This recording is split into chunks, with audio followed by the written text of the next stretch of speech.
2 hours worth, probably 2.5, maybe 3 hours, because I have 9 pages of notes. And this is going to be for your friends and family who are still kind of in la-la land, but they know something's going on, but they can't really put their fingers on it. This is what that's going to be. It also shows how lazy Americans are, uneducated and spoiled Americans are. So, you know, they can take it offensively if they want, but, you know, the truth hurts sometimes. So, you know, I titled it what is the golden age? And then what are we moving into? So right here, all the notes. So I'm trying to condense things down. I can rattle this off without notes, but to stay on track, I made 9 pages of notes here. And we're going to read from a few things. And, you know, people just don't read and research what they're supposed to. A lot of people are still going to every moving mouth that moves. And they're not people you need to be listening to. You know, we're in an age of internet. That is part of the golden age, but it's also part of your discernment that you got to learn. So why does the United States look the way it has, and why Americans are spoiled, lazy, and uneducated? So let's just roll back. What are we celebrating July 4th for? Obviously the Declaration of Independence, not the Constitution. So every liberal out there, libtard, all right, and Democrat, all right, out there that celebrated yesterday, that want to turn and twist things, and also a lot of rhinos out there. Let's just be honest. It's not just Democrats and libtards. If they don't know the history as it sits in any of our foundation, our founders, and their literature, then you can obviously know, if you know those, who's lying to you and who's using something as a crutch but don't really know themselves. So we're just going to go backtrack a little bit really quick. So the United States military came first in this nation. Our founders kicked off a war, all right? They kicked off a war, started fighting, Battle of Lexington and Concord, the Midnight Rider, Paul Revere, which is what my #1 best-selling books are named after, The Midnight Rider Rides Again.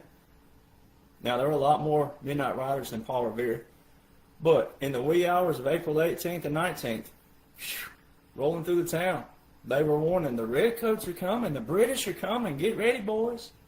All right, so you got to know these things. They kicked off a war before they even had a military established.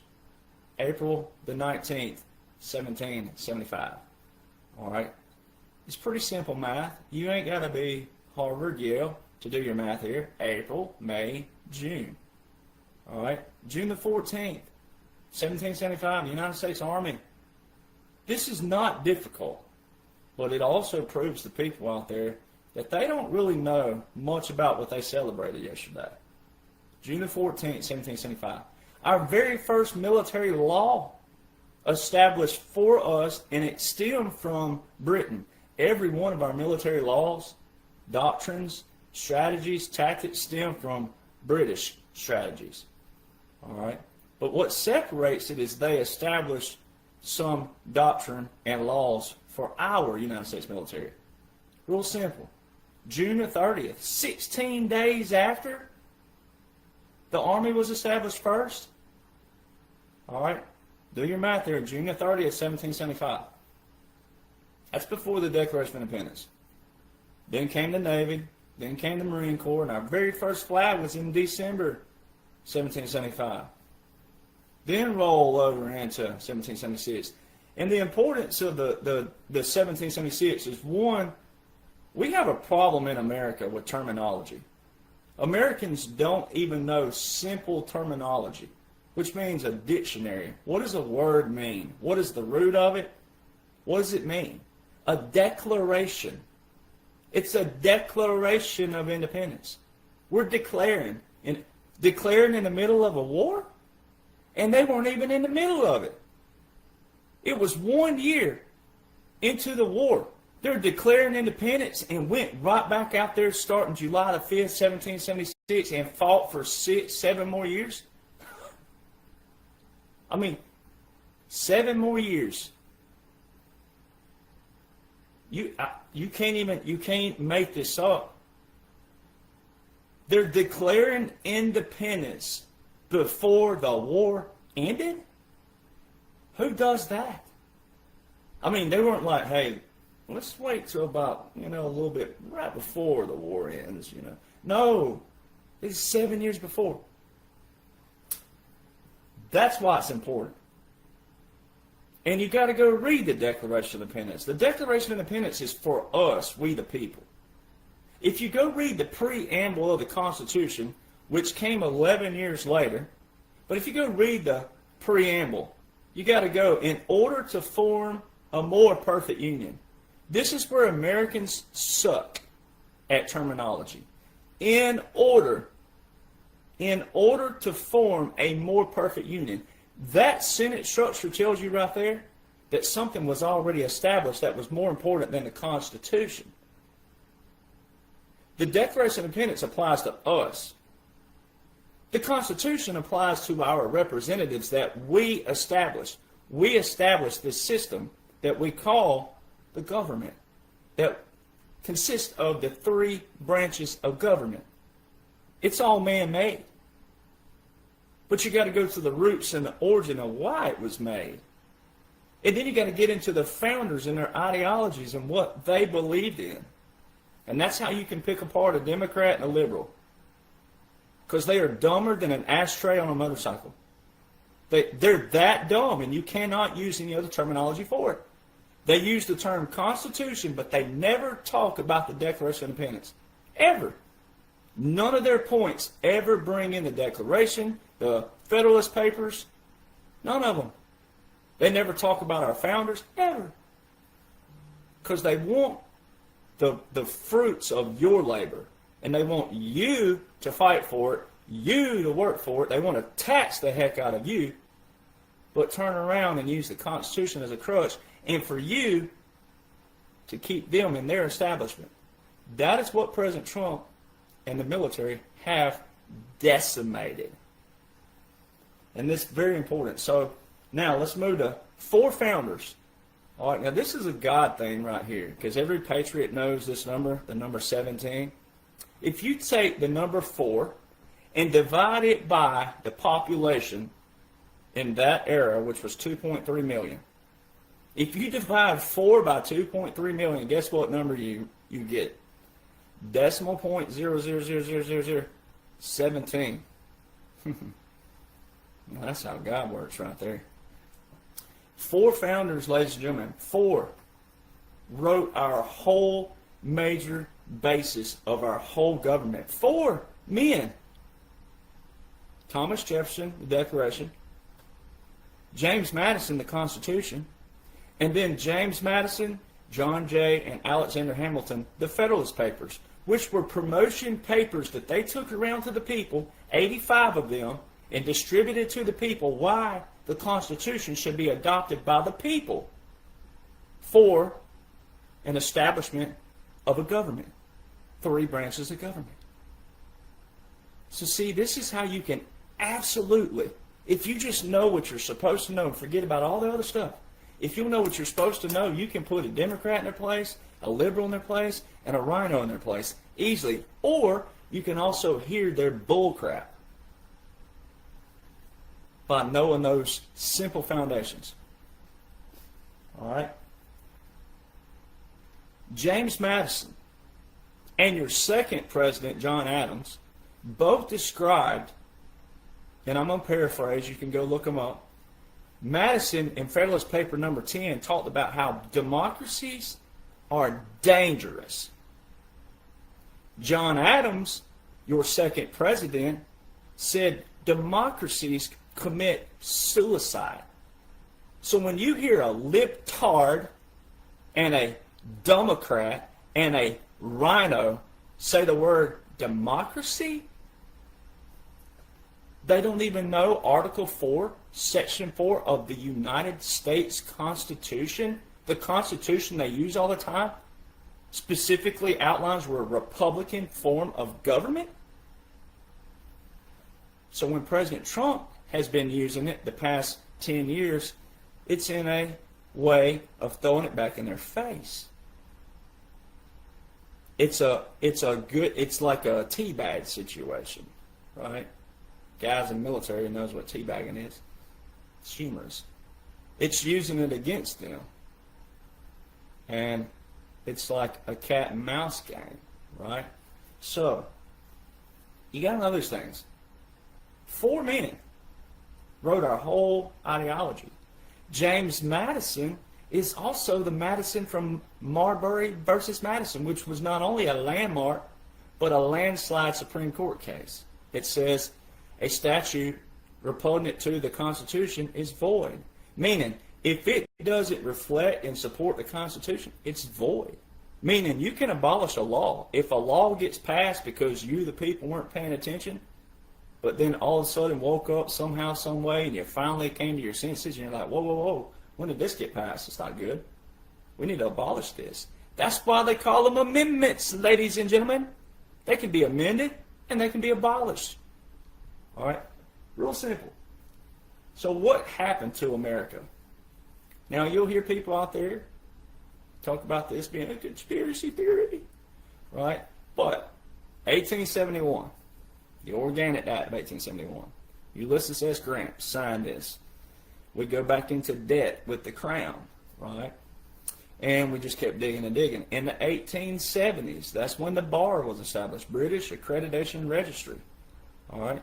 Now, if you went to Google right now and you typed in, what does bar stand for? It'll tell you it don't mean that. Well, what else would it mean? And why is it in all caps if it doesn't mean what it means? See, that's the old system trying to confuse you, right? Trick you, deceive you, deception. That's their whole agenda is deception. All right? So, from 1871 to 2016, the swamp, as President calls them, and also the establishment, as he calls them, they set their own system up while deceiving you with the same terminology, because the people stopped reading, stopped studying, and stopped practicing and applying the laws and the orders to everyone's life. You don't have to practice the law to know the law. But every American started trusting all these titles and names and faces without actually looking at the application of what they were passing and who it was benefiting. It wasn't you. It wasn't me. It wasn't any of us. If you were born into their establishment, you were good. And their establishment kept growing and growing and growing and growing. All because people stopped knowing their duties and responsibilities. So, it's everybody's fault. Terminology and words. Now let's use something that happened recently. And let's break down something really simple. This goes back to terminology. You got to listen. You got to pay attention. So recently, the Democrats and the libtards started celebrating. All of a sudden, they started celebrating the Supreme Court ruling on birthright citizenship. Now watch this. Now pay attention. It's for people. People will hear a term and a topic and a subject and go all over the place. Shut up and listen. This is what people have to do. Shut up and listen. Quit hearing a topic and a subject and then go and applying your thoughts. Listen to the terminology and breakdown. Kudos, Supreme Court. Correct ruling. But watch, ladies and gentlemen. If you're a Republican, conservative, patriot, you'd be like, what are you doing saying correct ruling? We don't want the birthright citizenship. No, we don't. You're correct. But you're failing to understand and comprehend the job and role and duty and responsibility of the judicial branch. All right? Our founders, James Madison, who wrote the Constitution, all right? And everybody else signed on to it.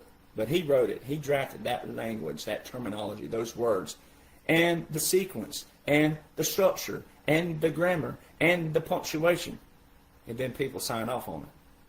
Same thing with Jefferson when he wrote the Declaration of Independence. And one of my ancestors signed it, Abraham Clark. All right? So these men few men drafted this and the others supported it, which means these few men had this high merit, high IQ, the ability to write and draft these amazing words and terminology. So James Madison, the sole author of the United States Constitution, but also 80 of the 85 Federalist Papers, and then Marbury versus Madison, had to go into a Supreme Court. He had to go into what he established and explain what a law is and was of what he had written and established. All right, so the birthright citizenship, 1868, the 14th Amendment, right? So it's all those years later. You got all these different people with their agendas. Well, look at the timing of 1868, 3 years before Ulysses S. Grant signs us back to the crown.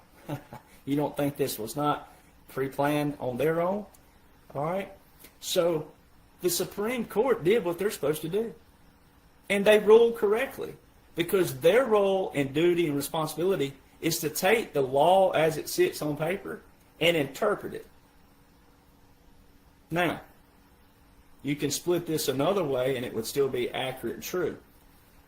The Supreme Court and all judges out there, they are nominated by the President and confirmed by the Senate. Now look how genius our founders were. Our founders, but more specifically James Madison and everybody who signed on to it, they put the three branches of government in a sequence for a reason. But they're still co-equal to each other. So what the deep state did from 1871 to 2016 was they made the legislative branch and the judicial branch overtake and empower, take over power, not empower that way, but take over power of the executive branch. And they control the executive branch. What's supposed to happen? It's supposed to be co-equal to each other. Now watch this. The sequence was legislative branch, right, pass the laws, executive branch, enforce the laws, and judicial branch to interpret the laws. But when the judicial branch goes against the executive branch who's enforcing what was written and passed, they're going against you, the people. Because you, the people, we, the people, are supposed to be well studied, read, and comprehending what laws we want our representatives to be passing. See, and here's the other thing. The judicial branch, they can't interpret anything if there's not a law to be enforced. But the executive branch can't enforce anything if there's not a law that's already been passed. See how this works? Pretty simple stuff. So this is where you, the people, have failed. You have, everyone. So you got to stop the point game, blame game, and all this stuff and look in the mirror and be like, I need to read, study, comprehend. And a lot of you do out there, but this is for the people out there, your friends and your family, who are still in la-la land, and they're like, they just want other people to do it. Wanting other people to do it without having any knowledge about it is how you end up with a swamp. It's how you end up with people taking advantage of you. That's how you end up being inferior to people trying to make out like they're better than you. Representatives who do not want to be in a glass office, that's the whole point of them being there. They should want to be in a glass office. But you also need the respect and the knowledge to walk in their office and know what you're talking about. Don't sound dumb, look dumb, and act dumb. Know the terminology. Know their language. Those of you out there who are deer hunters like me, turkey hunters, etc., Mossy Oak, they have a slogan that says, speak the language. I mean, it's really that simple. So if you know the language and can speak the language and you go in there on their turf and they're doing anything behind the scenes, they're going to squirm, they're going to make excuses, they're going to deflect, and they're going to brush you over, right? The good ones won't do that. They'll go, you're correct. You are absolutely correct. The good ones. But you haven't had that. The establishment took the same laws and orders but deceives you. It's deception. And we're going to show this, how this has been around since man began. All right? So the birthright citizenship was a correct ruling because it's not the judicial branch who's supposed to abolish the laws, change the laws. It's the legislative branch. Real simple.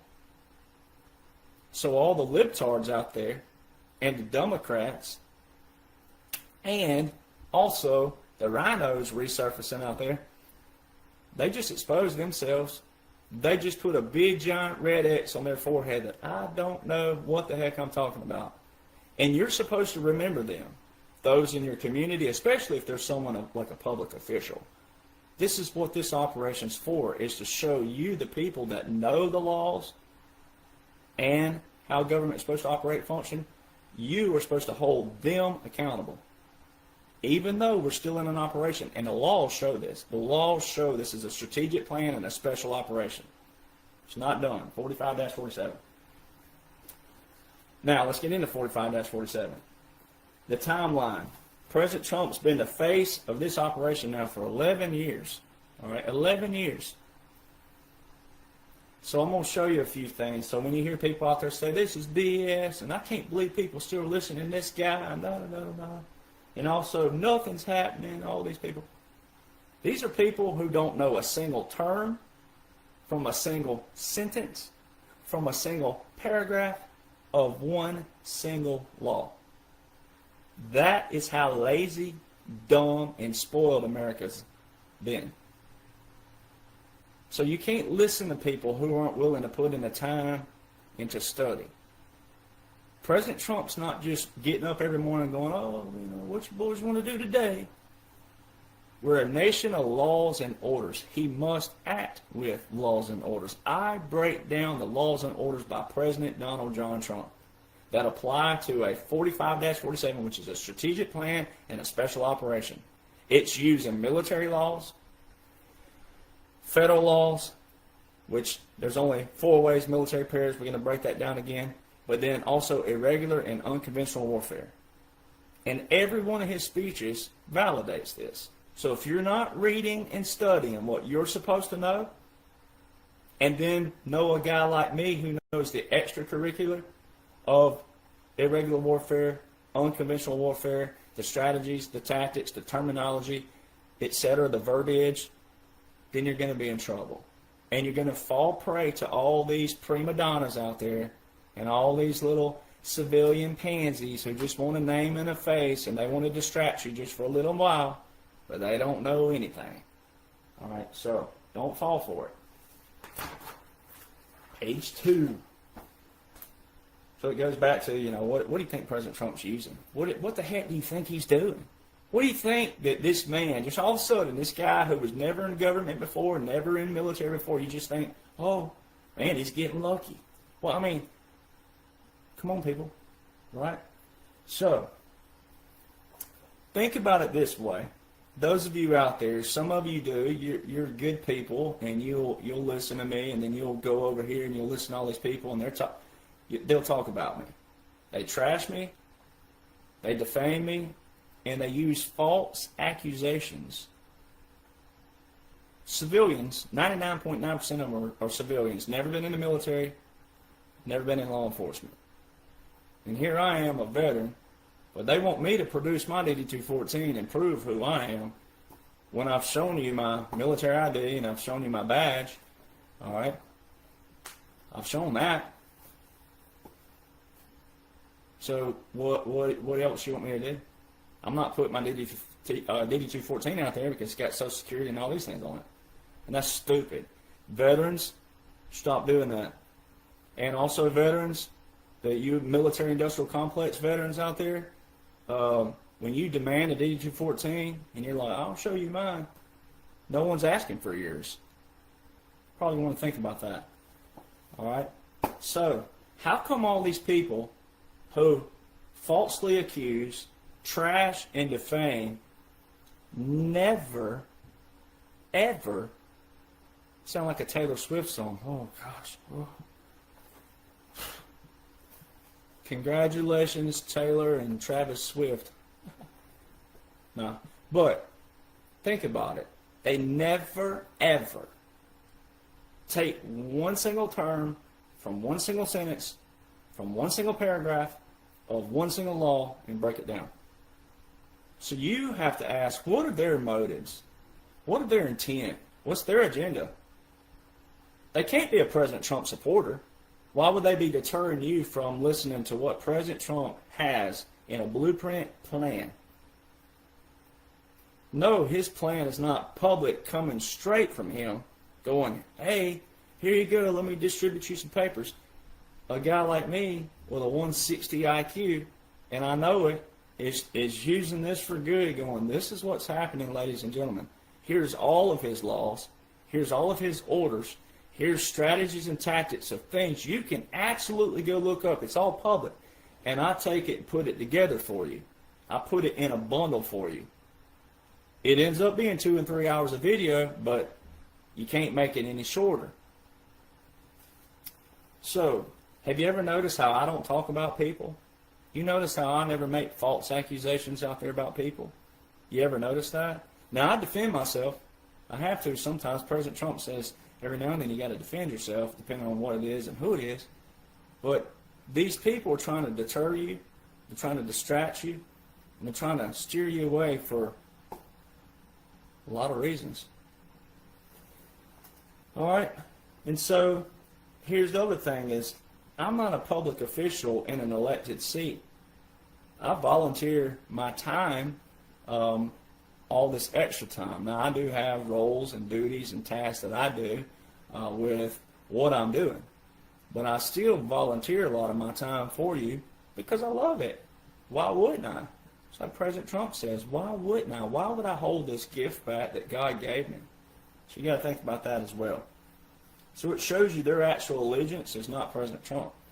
Their allegiance is in something that they're trying to deflect you from, and that's why they use lies and false information and false accusations. So let's look at something that President Trump said July the 3rd in Mount Rushmore. All right. He made a comment very specific, and it ties in very, very keenly. All right. And we're going to do a quick rundown, and I'm going to look at my notes and try to go as fast through this as I can. But, all right, he said specifically, and I'm going to paraphrase it again. He said, as he's been president the past 6 years, the past 6 years. So he's saying that from July the 3rd, 2026. So what you have to do is subtract 6 off of that. That puts you back in July of 2020. All right. Now, I can show you this timeline really quick that absolutely 1,000%. Now, we know in science there's nothing over 100%. But it 1,000% validates me, the first and only person with the books, 45-47, that explains it as a military operation, military occupation, military government, continuity of government, puppet government. It's President Eisenhower's contingency plan. All right. I'm the only person that has those books, and they've been out for 3 years, but they stem from my documents that I published January 2021. So how did I know? Well, I know what I'm supposed to know because I was put here for a reason. All right, so he said this very specifically. And he also said with the help of a man named John. Funny. He don't have any known Johns around him to the public. He don't have a known John around him to the target audience. What John is he talking about? Oh, perhaps one of his best friends in the 90s named John, who had a very famous father also named John. All right. So it's a golden age for a reason. It's supposed to knock people off their feet. It's supposed to make people go, oh, this is hogwash, this is bullcrap, blah, blah, blah. You know why they're saying that? Because they have an IQ of a watermelon rind. That's why. So you, if you're a patriot and you're reading, studying, and knowing what you're supposed to be knowing, you wouldn't have to worry about them. Let them find out the hard way if they just don't want to listen. There's a little acronym for that President Trump likes to use in Dan Scavino, FAFO. Let them FAFO. So here's what President Trump's talking about. We're going to backtrack to 6 years here, and I'm going to break it down for you lawfully. It's up to people to go read these laws. You don't have to look it up yourself. You can get on my pages. I break it all down for you in videos, but also in the books, whatever. I can't make you buy the book, so if you can't afford it, good luck to you. You have my pages. You can sit here and search. I highly suggest Telegram. You can get on Telegram. You can type in things on my page, and you can look it up. Everything I outline, you can go look up. But my books put it in a chronological order. All right, so it makes it a lot easier. All right, so here we go. There's 4 ways. 4. It's not complicated. There's 4 ways military pairs with federal. Executive orders. It don't say legislative orders. It don't say judicial orders. It says executive orders. National emergencies, proclamations, and treaties. That's the 4 ways that military pairs with federal. And they all require whom? The president. That is why libtards and Democrats look stupid. Not ignorant and dumb. They look stupid, and you have to use certain terms sometimes. They look stupid when they talk about the president can't do certain things with the military. He most certainly can. And he don't also need Congress all the time. It depends on the scenario. It depends on what the battlefield looks like, and depends on what they're doing. Depends on also what they're not doing. Very key. In 1971, the Congress then, they passed a little thing called the War Powers Resolution, and it was so controversial because it is actually unconstitutional when you look at it. As President Trump tells you, it's unconstitutional. But in 1971, it was so controversial that they had to go back in and add the word act to the end of it. The War Powers Resolution Act. It was initially just called a resolution. The Congress then, the legislative, made it to where a president had to declare a national emergency to use the military. Meaning, had to go through them eventually. There's a 60-day clause and a 30-day clause in that. Why? And now you got to go back to 1951, where it really went deeper in the swamp. In 1951, Congress put term limits on the president, but not themselves. Nowhere in Article 2 of the United States Constitution, and matter of fact, nowhere in Article 1, 2, or 3, or 4, 5, nowhere in there does it say anything about term limits. Nowhere. And our founders talked about why they didn't address term limits, because they left that up to you, the people. That's why Franklin Delano Roosevelt, he was elected 4 times by the people. 4. He was in his 4th election, his 4th term, when he passed away. That wasn't that long ago, folks. My grandma and grandpa was living. It's real simple.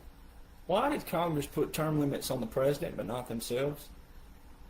If you'll do the timeline, you'll see how dirtier and dirtier and dirtier and dirtier they got with the legislative and the judicial branch, taking over the power of the executive branch, limiting the power of the executive branch. They're supposed to be co-equal to each other. Because if the president and vice president are doing what they're supposed to be doing by law, if a House representative and a senator are doing what they're supposed to be doing by law, and if the judicial branch are doing what they're supposed to be doing by law, everything's okay. But they haven't been doing that. They have things called insider trading. They started getting their hands all over the cookie jar in defense contracts and lobbyists. That's why President Eisenhower talked about the military-industrial complex. He also talked about medical field. He didn't like where they were both going because of money. What's your intent and your motives for joining the military? What's your intent and motives? I've only had a couple. It ain't been a lot, but I've had a couple of veterans out there come at me. Oh, you didn't do this, and you didn't serve long enough, and da-da-da-da-da. I could have served 1 day in the military, and it doesn't change what's written in law right now. What's currently invoked right now with the law and the order. When you hear veterans out there, they have a military-industrial complex.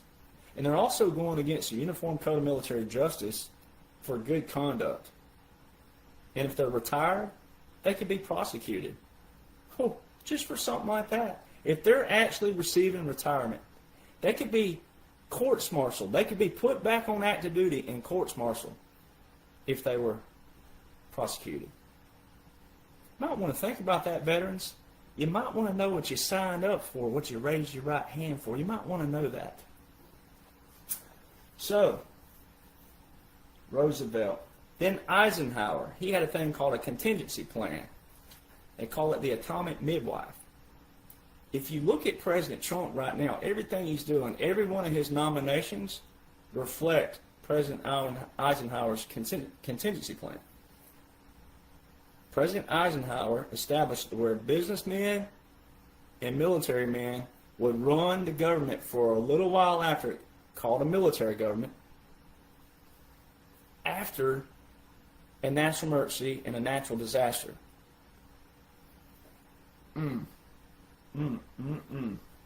So if you look a few days ago, NATO Secretary General Mark Rutte was meeting with President Trump. And he had his graphs behind him. He walked over, got up, walked over, and he was explaining how great President Trump is.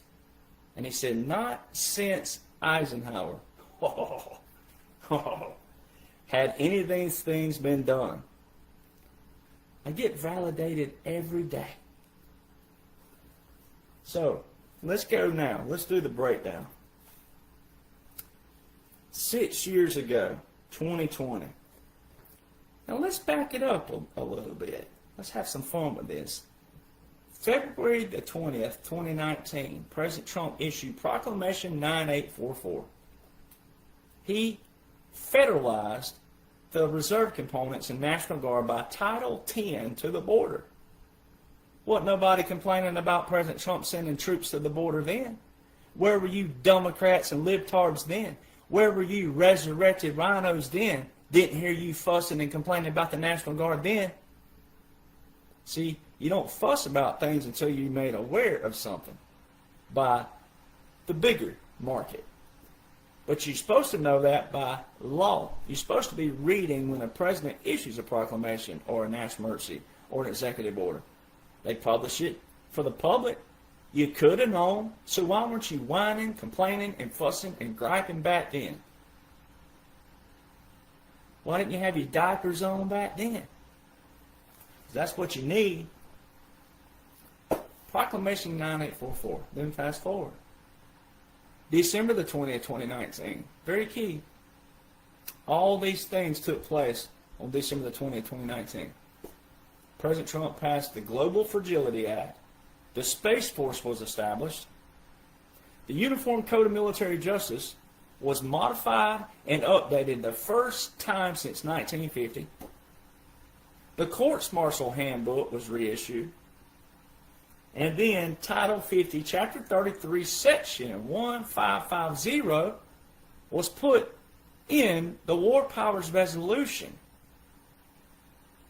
It was a Republican House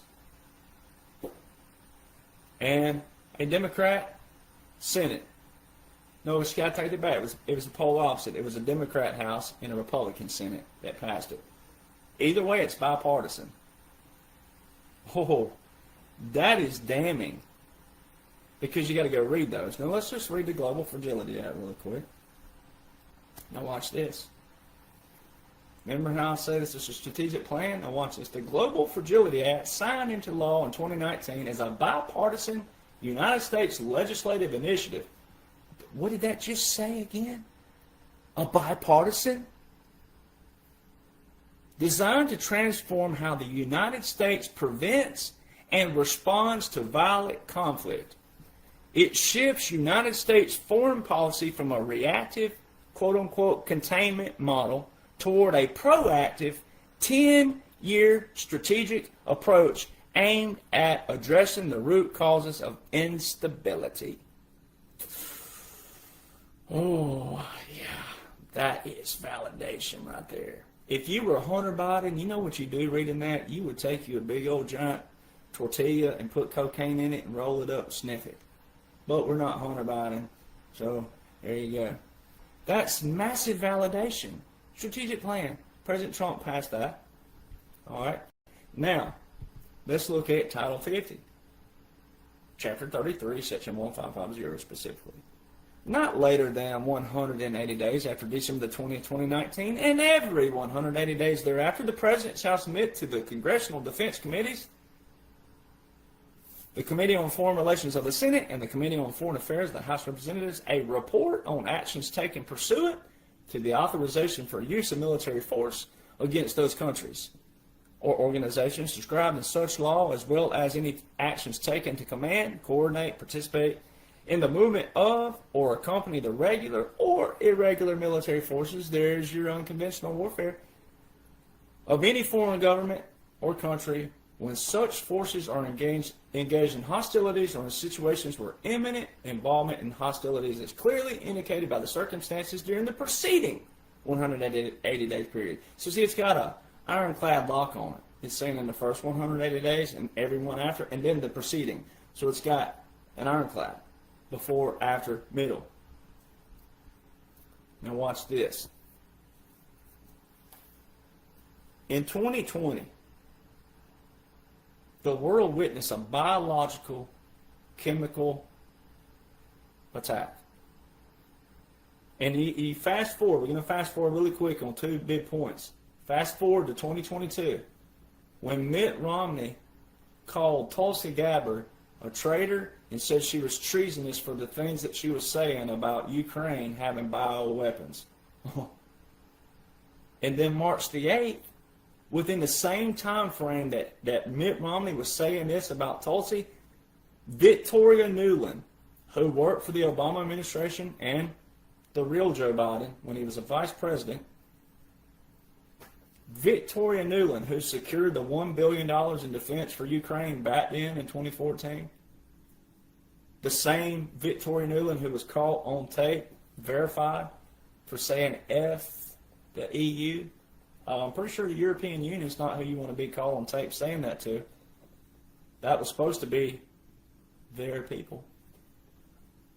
The same $1 billion that Joe Biden back then bragged about, he said, we're going to fire the SOB, and he did fire him. I mean, this is real easy, people. It's real easy. This breaks down Russia really well. 2018, Ukraine leaves a Commonwealth treaty with Russia. The same year that President Trump met with President Putin, and Putin handed him the soccer ball in Helsinki, Finland, the ball's in your court. Capitulation. That's a capitulation. Straight from the Law of War Manual. And you witness it with your own eyes. 2018. Right? Those things took place. Then we leave the Intermediate Nuclear Forces Range Treaty, which leaving that treaty actually prevents a Nash equilibrium, meaning a peace treaty. You would think leaving the treaty wouldn't do that, but it actually did. So you got to know these things. Now go back to Victoria Nuland. March the 8th, 2022, under oath, under congressional oath, she was asked by who? Marco Rubio. Whew. Are there any bioweapons, biolabs in Ukraine? Yes, but we're afraid the Russians are going to get them. All throughout 2021, for the target audience that thought Joe Biden was real and thought he was president, which he wasn't, by law, all throughout 2021, oh, it's a conspiracy theory. Oh. And then you have Victoria Nuland admitting under oath that, yes, there are biolabs. And now you've seen all the evidence come out on Fauci and all these different things when you could have known back then. You could have known in January of 2017 that Fauci stood at Georgetown University and talked about how a pandemic was going to hit like no one's ever seen before in a few years. How did he know that 3 years before? You know what terminology means? A few. Not a couple. A few. 3 or more. A few. What is 3 on the 2017? 2020? They forecasted it. They told you 2020 was a nuclear and also bio attack. Nuclear doesn't always just have to be nuclear weapons like you think. This affected the world. This didn't just affect one certain group of people. But we're the ones capable of taking it down because of our military. So now let's watch this, and we'll do the breakdown really fast. March 13, 2020, President Trump declared a verbal national emergency. March 24, 2020, a general, news articles, was telling people, not news articles that people read and studied back then, because people only read what they're told to read. But back then, general, mainstream media said, oh, a general is going to be named just in case the law breaks down. Ladies and gentlemen, if the law breaks down, that means martial law. And by the way, the president doesn't have to tell you when martial law is declared. That'd be the stupidest thing he could do. All right? He does not have to do that. All right? You can look that up. That's also on .gov sites. So this particular general just so happens to be with Northcom, Northern Command, right? So who handles all continuity of governments? Oh, that would be whom? Northern Command. They work with them. So they put this right in front of you. So then, March 27th, 2020, just 3 days later, President Trump, Executive Order 13912, he federalized 1 million reserve components to active duty. Title 10. Title 10, Section 12302. 1 million reserve components. April the 1st. No, let's go back. March the 30th, 2020. I love doing this just because. March the 30th. Let's just slide this one in there. President Trump's on a press conference. He did this 2 or 3 different times, and March 30th is one of the days. He told you, the people who don't listen, he told you hydroxychloroquine, chloroquine, zinc, Z-Pack if your heart can take it. Where were you? And you go run to your doctors, you go run to these nurses. The doctors didn't take it, but they demanded you take it. President Trump sitting there telling you what to take. And what did you all take?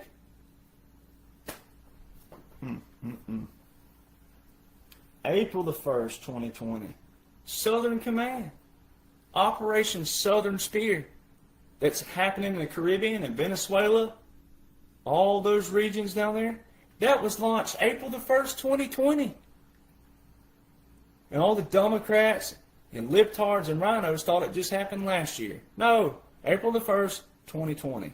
April the 30th, 2020, Executive Order 13919.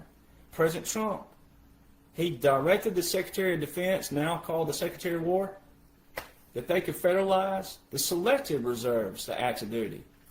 Title 10, Section 12304, which is a 2-year preparation in our publications. It's a 2-year pre-plan. July the 1st, 2020, we ended NAFTA and established the USMCA, Canadian-Mexican Agreement. July the 14th, 2020, Executive Order 13936 declared a national emergency with Hong Kong. Who did President Trump say later on had taken over the Panama Canal, China, and then he said more specifically Hong Kong? Why would quote-unquote Joe continue all these executive orders? I don't know. September the 15th, 2020, President Trump established the Abraham Accords, peace in the Middle East. All these nations joining and more joining. This is going to be the one that ends NATO. November the 4th, 2020, 4-star general puts out tweets that our National Guard, our Cyber Command, and National Security Council are working with our joint partners all over the world watching the election. All of you rhinos out there and all of you people hanging on 2020, you didn't even realize what was going on the whole time. The National Guard have been deployed 2018, 2020, 22, and 2024 for elections. Who was the president again in 2018 and 2020? So why would quote-unquote Joe have the National Guard out for elections if President Trump is cheating in elections? That makes no sense, people. None whatsoever. President Trump is the one who issued Executive Order 13848 with the national emergency September 12, 2018. Why would quote-unquote Joe continue that executive order? You think President Trump's that stupid? I mean, this is what people think. You got to think that if you don't want to listen to stuff. You got to think that President Trump's stupid to go issue an executive order and a national emergency, deploy the National Guard, and then turn around and go be the one cheating on elections. That's how stupid rhinos are. That's how stupid Democrats, Democrats, and libtards are. November the 12th, 2020, Executive Order 13959, President Trump declared a national emergency for anybody who was using certain stocks and funds and bonds, et cetera, with the PRC, the People's Republic of China, the Chinese Communist military. Why would quote-unquote Joe continue that? He's had his hands in a cookie jar with China all these years. You should try reading the 636-page Biden laptop report that President Trump has also shown the people, and people haven't read yet. December the 7th, 2020. December the 7th, President Trump issued Executive Order 13961, which is the Continuity of Government Plan. You can go look this up. This is what's cool about it. This is all right in front of me. 3 days later, Executive Order 13963. The most recent, to this day, the most recent order of succession within the Department of War, which was then called the Department of Defense, it's December the 10th, 2020. Every president has had an order of succession within every military domain except for quote-unquote Joe. Do you know what that means, ladies and gentlemen? If you go to AI and you type this in, it would tell you that it would be a judicial chaos. And it's also, it would show, well, who's in charge? Now, they look redundant, sure. They do look redundant. There's no doubt. They look redundant when you go read them and you go, wait, can't the president just, yeah, they do. They just remove the other name and put their name on there. Keep the order the same predominantly. But quote-unquote Joe don't even have that. With any military domain in order of succession, on record anywhere, in any national security memorandum. National security. So how can he meet with the generals and the chief of staff? How can he meet with generals if he don't even have an order of succession? This is that simple. Don't complicate it. December the 14th, 2020 was the day that all states had to have their electoral counts submitted. On that day, President Trump, two different things took place on December the 14th, 2020.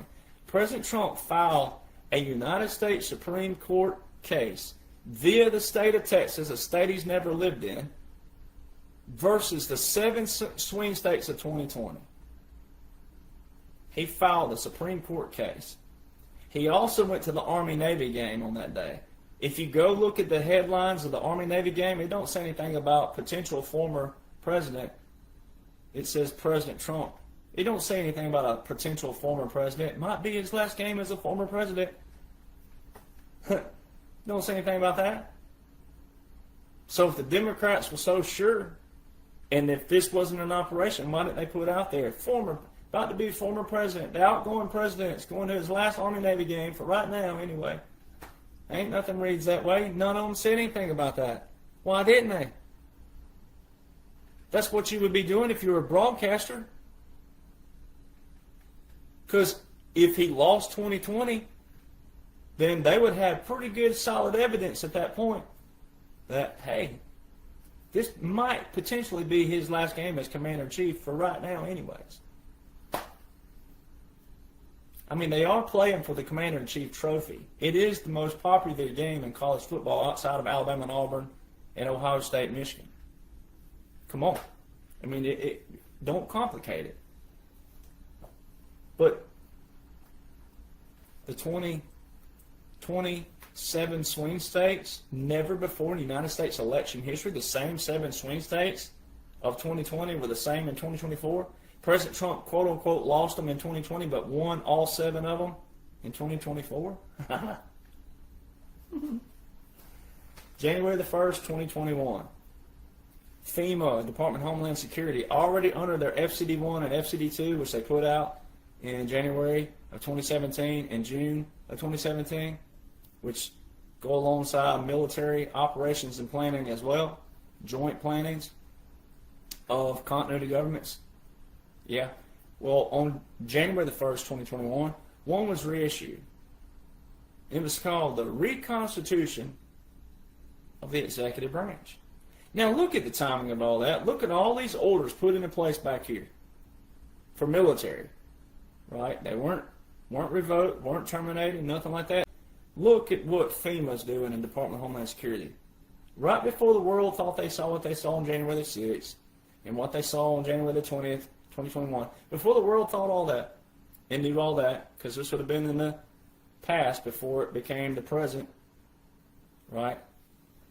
So why is FEMA putting out, and Department of Homeland Security, which would be your United States Coast Guard as well, and then you go back to Executive Order 13912 from March 27, 2020, when he federalized 1 million reserve components, he also federalized 4 different Title 14 codes for the Coast Guard.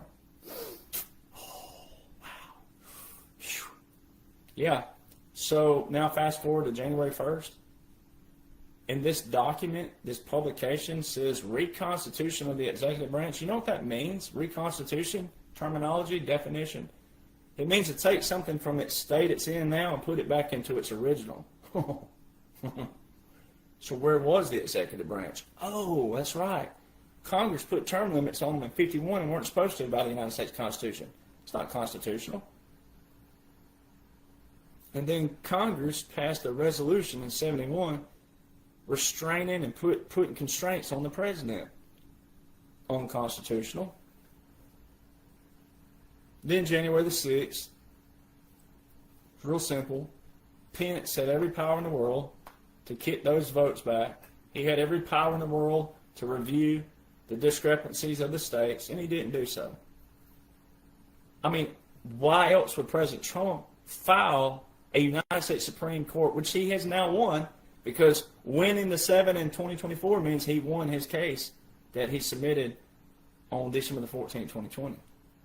And then he has Executive Order 13848 with a national emergency back here September 2018 that's still active to this day. That quote-unquote joke continued for 4 years in a row for election interference with a national emergency. He has all this evidence. We have it all. We've caught them all. No one could have caught them but me. He told you that on the 2020 campaign.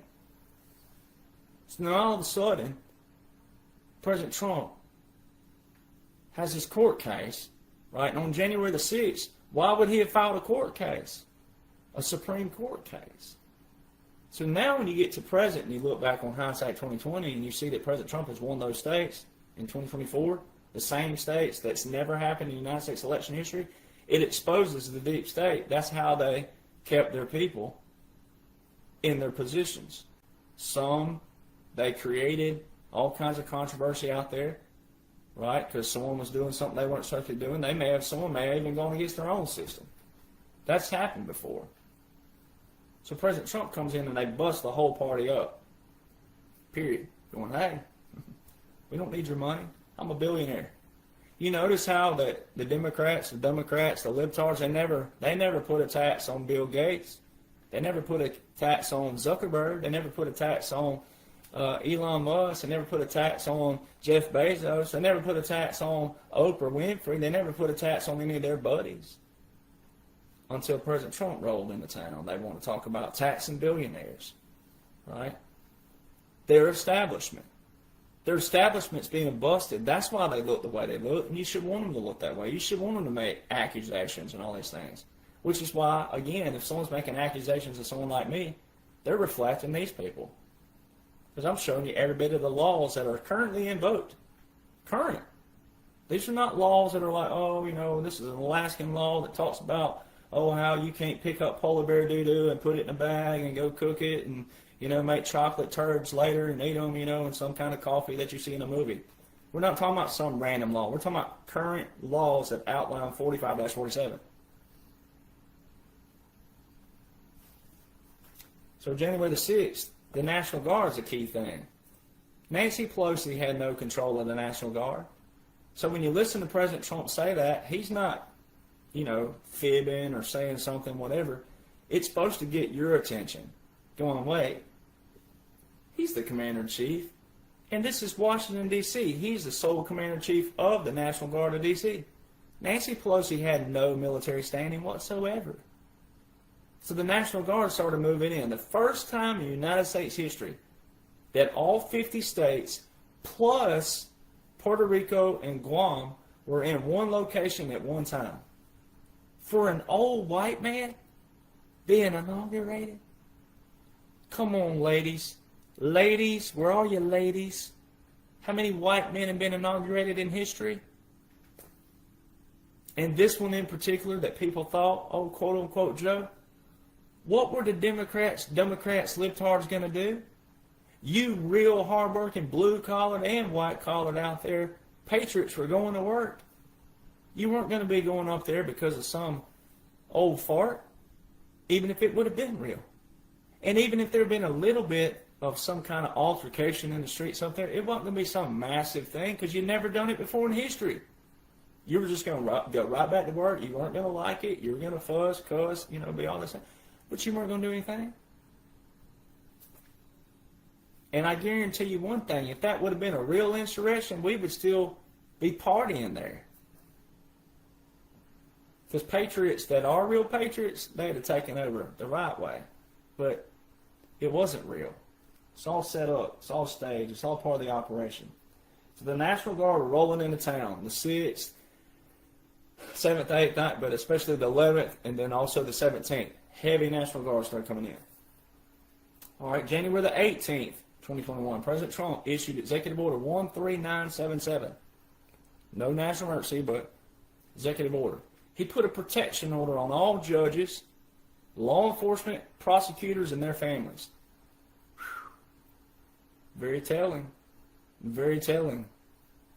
It shows you what judges, law enforcement, and also prosecutors are abiding by the law, not an agenda by the swamp that's being decimated. Got to pay attention. All these U.S. district federal judges right now that are going against a Supreme Court order from last year where the Supreme Court ruled that not one single federal district judge can put an injunction on President Trump, anything that's, involving the nation. You've got to read and study the law, ladies and gentlemen. You do not have to practice the law to know the law. You've got to know this stuff.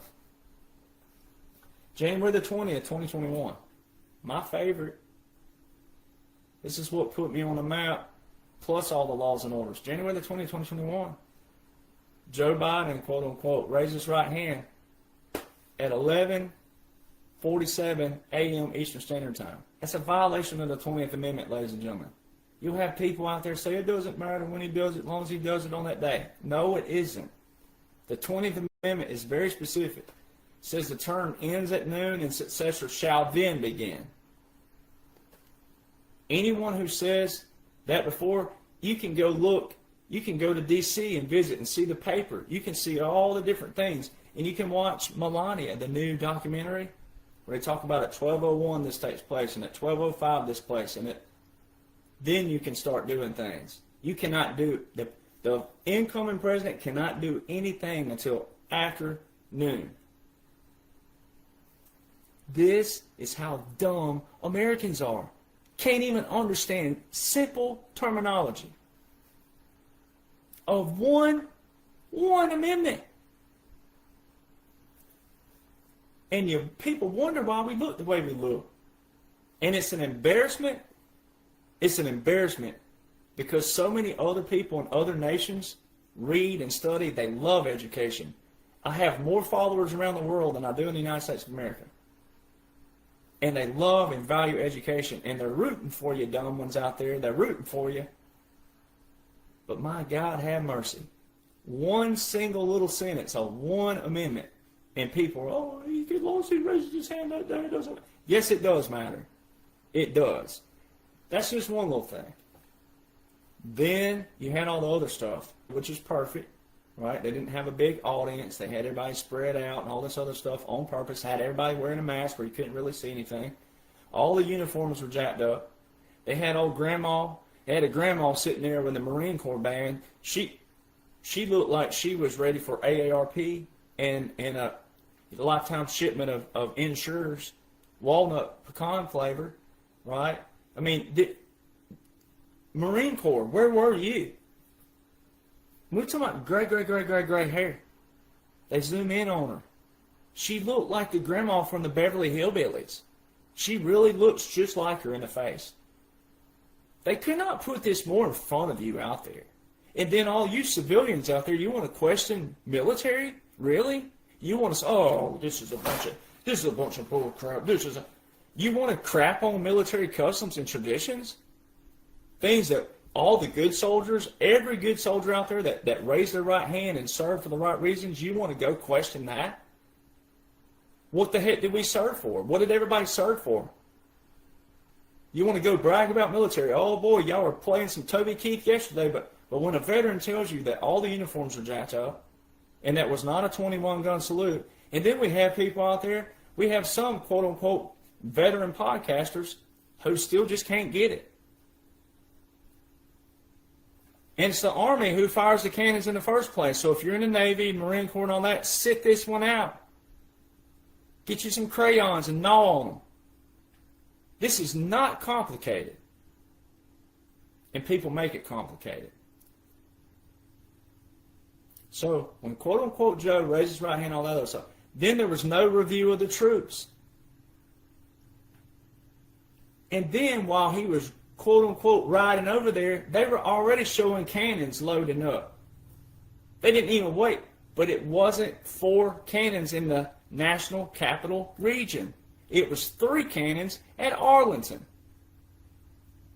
3 cannons at Arlington is not a 21-gun salute, and the Arlington National Cemetery tells you this. On the .mil site, the official site, it says, do not be confused. The 3-volley salute seen or heard at Arlington is not to be confused with a 21-gun salute.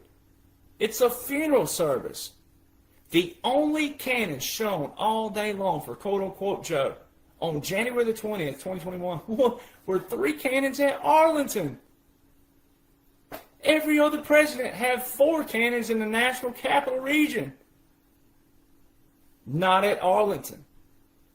That's why when you fast forward to 2025, President Trump put the cannon firing on January the 19th, not the 20th. He put the cannon firing of Arlington, but you didn't see the cannons. It's what's funny, you still didn't see cannons. He put the Arlington unknown soldier, again, take the hat off, right? He put that ceremony of the unknown soldier over on the 19th, but no cannons were shown. You didn't even hear the cannons that day. It was just the memorial for the unknown soldier on the day before, not on or after the inauguration. Then what did you see? Even though it was in closed doors, what did they do? They peered over to what? 4 cannons in the National Capital Region. When the king came over, he had 4 cannons. Quote unquote Joe couldn't even get 4 cannons, but the king can. People, this is so easy. So on the first time in U.S. history on inauguration day, they showed 2 different sets of cannons on January 20, 2021. 3 for quote-unquote Joe, which was not a 21-gun salute, and then 4 at Joint Base Andrews with President Trump. When the whole world thought he was riding off to the sunset, oh, just farewell. 4 cannons, 21-gun salute. And they told you on world TV, this is the official presidential salute battery, the 3rd Infantry Regiment, known as the Old Guard. They're the oldest unit in the United States Army. 1784 people. They didn't get that wrong.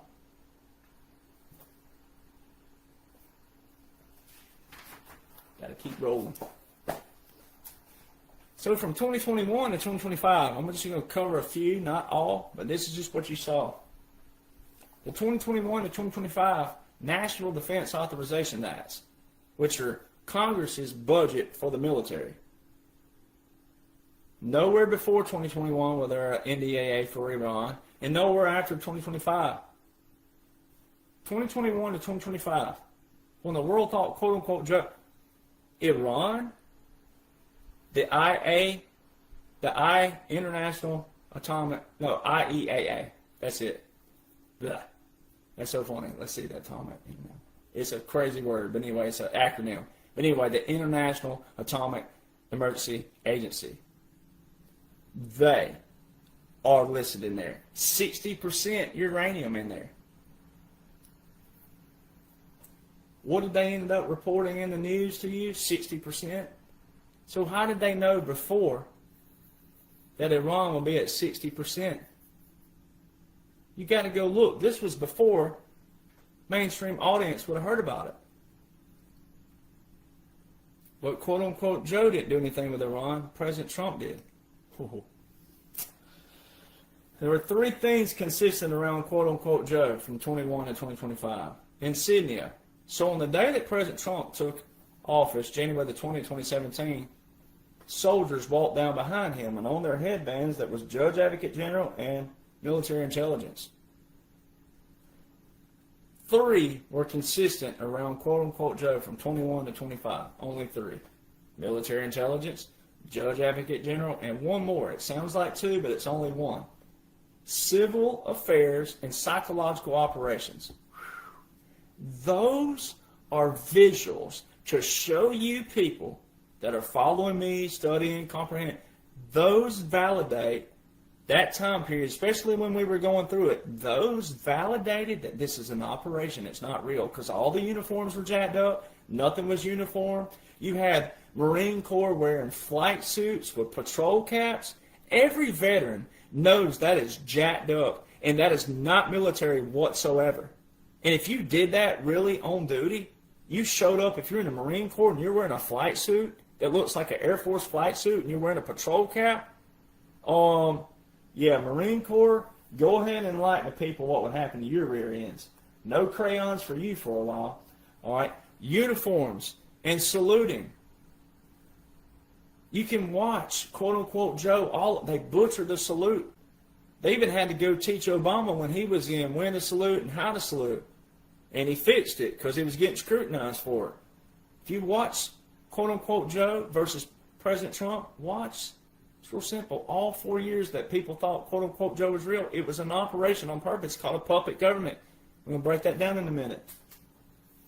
So at the unknown soldier, now I did this in New York about 2.5 months ago. There was a Marine Corps veteran there. He was probably in his 50s. I never met him before to that day, and I asked him would he mind standing up and demonstrating something for me. Now you'd have to know me, and you'd have to know him, and you'd have to know that we're telling the truth. We'd never met before then. We did not plan this. We didn't plan it in the hallway, nothing like that. Real sporadic, spontaneous. I said, would you please be a model for me? I want to show people something.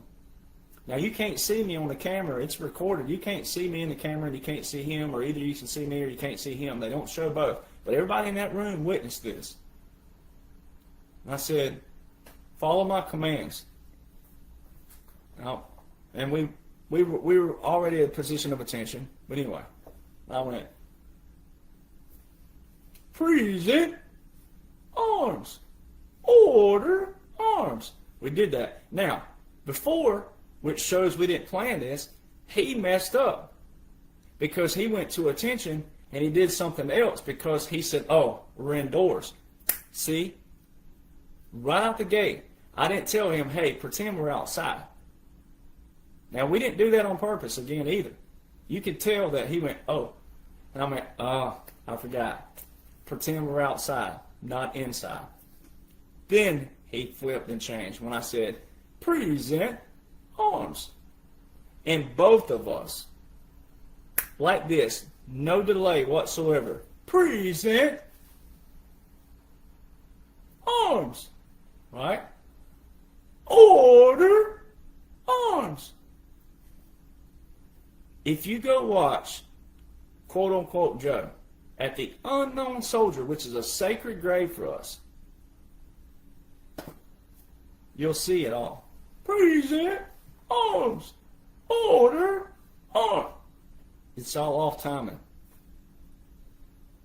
You gotta pay attention to little details like that. And then you watch President Trump and J.D. Vance. Now, those two can be out of sequence as long as they don't render before they're supposed to, up or down, because they didn't serve together, and they don't do that all the time. So you can be a little delayed. Now, all of us in uniform and all of us that's been through the military, we're typically not, because we do this all the time. Military does it all the time, especially your units and your brothers and sisters that you're serving with, because you know each other, etc. All right, so big difference. Also, during the time period, just a few other things. There were aircraft all over D.C. in 21 and 22, and some of 2023. Military aircraft over the D.C. If you go look up regulations on that, even military has to request to be in there. And we're talking about strata tankers that were flying circles over D.C. Low, too. We're talking about 15, 20,000 feet. Back then, Pasaki. Oh, there's an aircraft overhead. Military operation. When quote-unquote Joe was on the tarmac, ladies and gentlemen, that's a flight line, tarmac, we're going to call it runway. All right. They were showing aircraft taking off and landing behind. No way, Jose, would that ever happen. Watch President Trump when he's at an airport. Pay attention behind him. Look at the runways, the tarmac, the flight line. There's nothing taking off and landing. Little bitty things. Also, the Department of War directives and instructions during that time period. Very keen on what President Trump's doing right now. All right, national security memos. We've already went over that, how, quote-unquote, Joe's the first president in history, even though he wasn't really president, but for the target audience that thought he was, he didn't have a single order of succession. He was not president. 11 executive orders with 11 national emergencies were continued by, quote-unquote, Joe, that were established by President Donald John Trump, and they're all very keen to a special operation. They're not just random executive orders about certain things. They're very keen on what makes a strategic operation, which is validation. Now, the executive branch. The executive branch is an executive order. So when you look at 2025, and they were saying, the Democrats, whether they were in position or not, but especially civilian Democrats and libtards out there, and the resurrected rhinos, as I call them, all right, the ones who are jumping ship now with President Trump, who are dumb, dumber than a cup holder on a weed eater, all right? So they're calling this unconstitutional in 2025, but how come they didn't call it unconstitutional when, quote-unquote, Joe was just continuing on? So everything that's happening right now, those executive orders are keen on that. So, Executive Order 13912 and Executive Order 13919 from March 27, 2020 and April 30th, 2020. The April 30th, 2021 specifically talks about the Western Hemisphere. What do you hear all the time in the news about the Caribbean and Venezuela? The what? The Western Hemisphere, the Western Hemisphere, the Western Hemisphere. Well, all the questions been to President Trump about the Western Hemisphere. He calls it the Donroe Doctrine, after the Monroe Doctrine. All right, the Donroe Doctrine. So if you went to Google, Google would tell you that Executive Order 13912 and 13919 are not active because they were attached to a national emergency. That's false. They're still very much alive because, one, they didn't have a national emergency in them. They're executive orders that stand alone without a national emergency attached to them inside of the order. And also what President Trump did in November and December 2025, which we'll talk about shortly in a minute. Now let's look at this, Joint Publication 3-57. So let's look at where all the Democrats, libtards, and resurrected rhinos were complaining in 2025 about the National Guard and the United States Marine Corps hitting the streets in California and all the other cities. One, the National Guard had already been active on our streets and underneath for a long time before this under President Trump. They just didn't know it.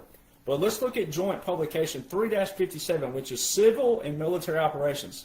You know what civil means? Civil affairs.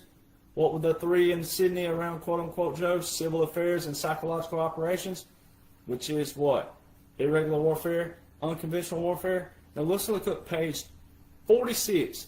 Per the Posse Comitatus Act and Department of Defense regulations, the United States is generally prohibited from employing Title 10 United States Code, Department of Defense forces to provide direct military involvement to enforce the law of the United States unless expressly authorized by the Constitution or Congress. Well, guess what had happened at that point? The Congress had done that. Section 1550, Title 10, and Title 50, but Title 50, Section 1550, and Title 10 with Executive Order 13912, Executive Order 13919, and Proclamation 9844. All had federalized the National Guard to active duty, and they had not been terminated or revoked. They're still active. And it tells you right here, the United States is generally, that's a key word, generally prohibited from employing Title 10 forces for direct military involvement to enforce the law, unless, there's another key word, expressly authorized by the Constitution or Congress. They had already done that. It was a bipartisan who did it, December the 20th, 2019. Thank you, Nancy Pelosi, Speaker of the House. Recently, you saw the Senate try to do what? They tried to pass resolution, and they failed miserably a few times. That's not real life Senate, ladies and gentlemen. This is an operation. They can't pass resolution, one, because the Resolution Act, the War Powers, is unconstitutional. President Trump's already told you this. And then two, Congress had already approved it. Congress already put this in the National Defense Authorization Acts for Iran. When, quote-unquote, Joe, when people thought Joe was president, even though it was a puppet government, for the people that don't know that, hey, they'd already given President the go-ahead in these NDAAs. This is why you got to know terminology and what matters.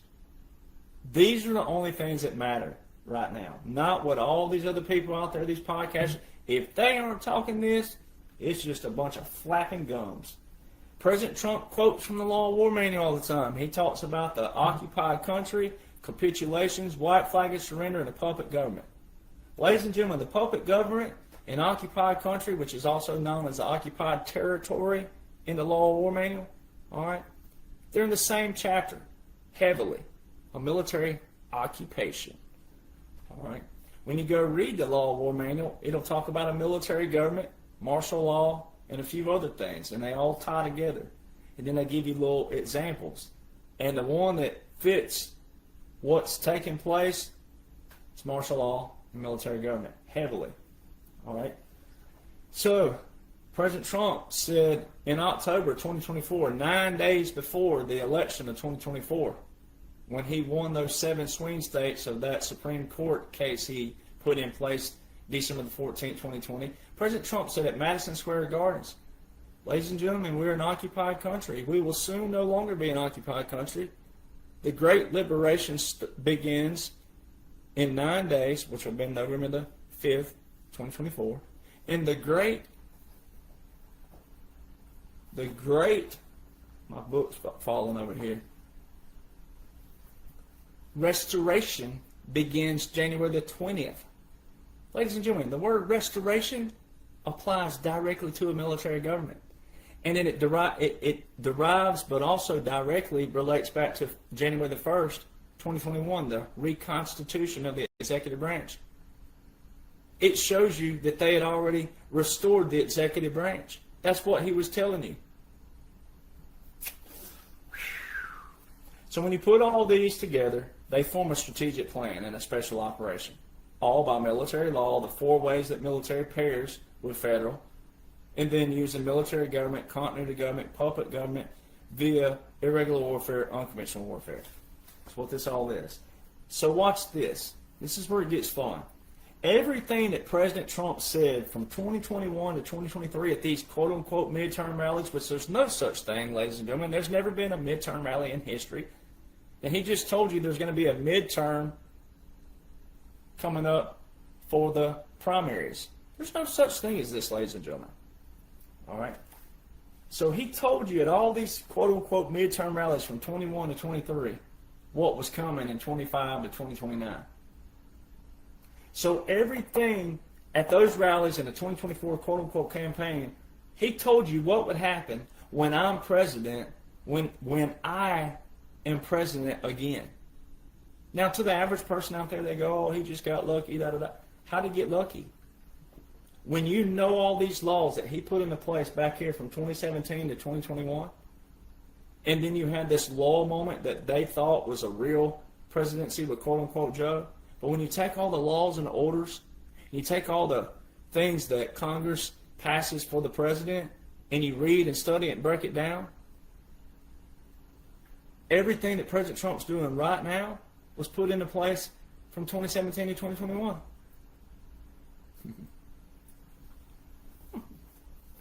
So, he told you then at these quote-unquote rallies, we're going to clean up statues. Anyone who destroys them, we're going to prosecute them.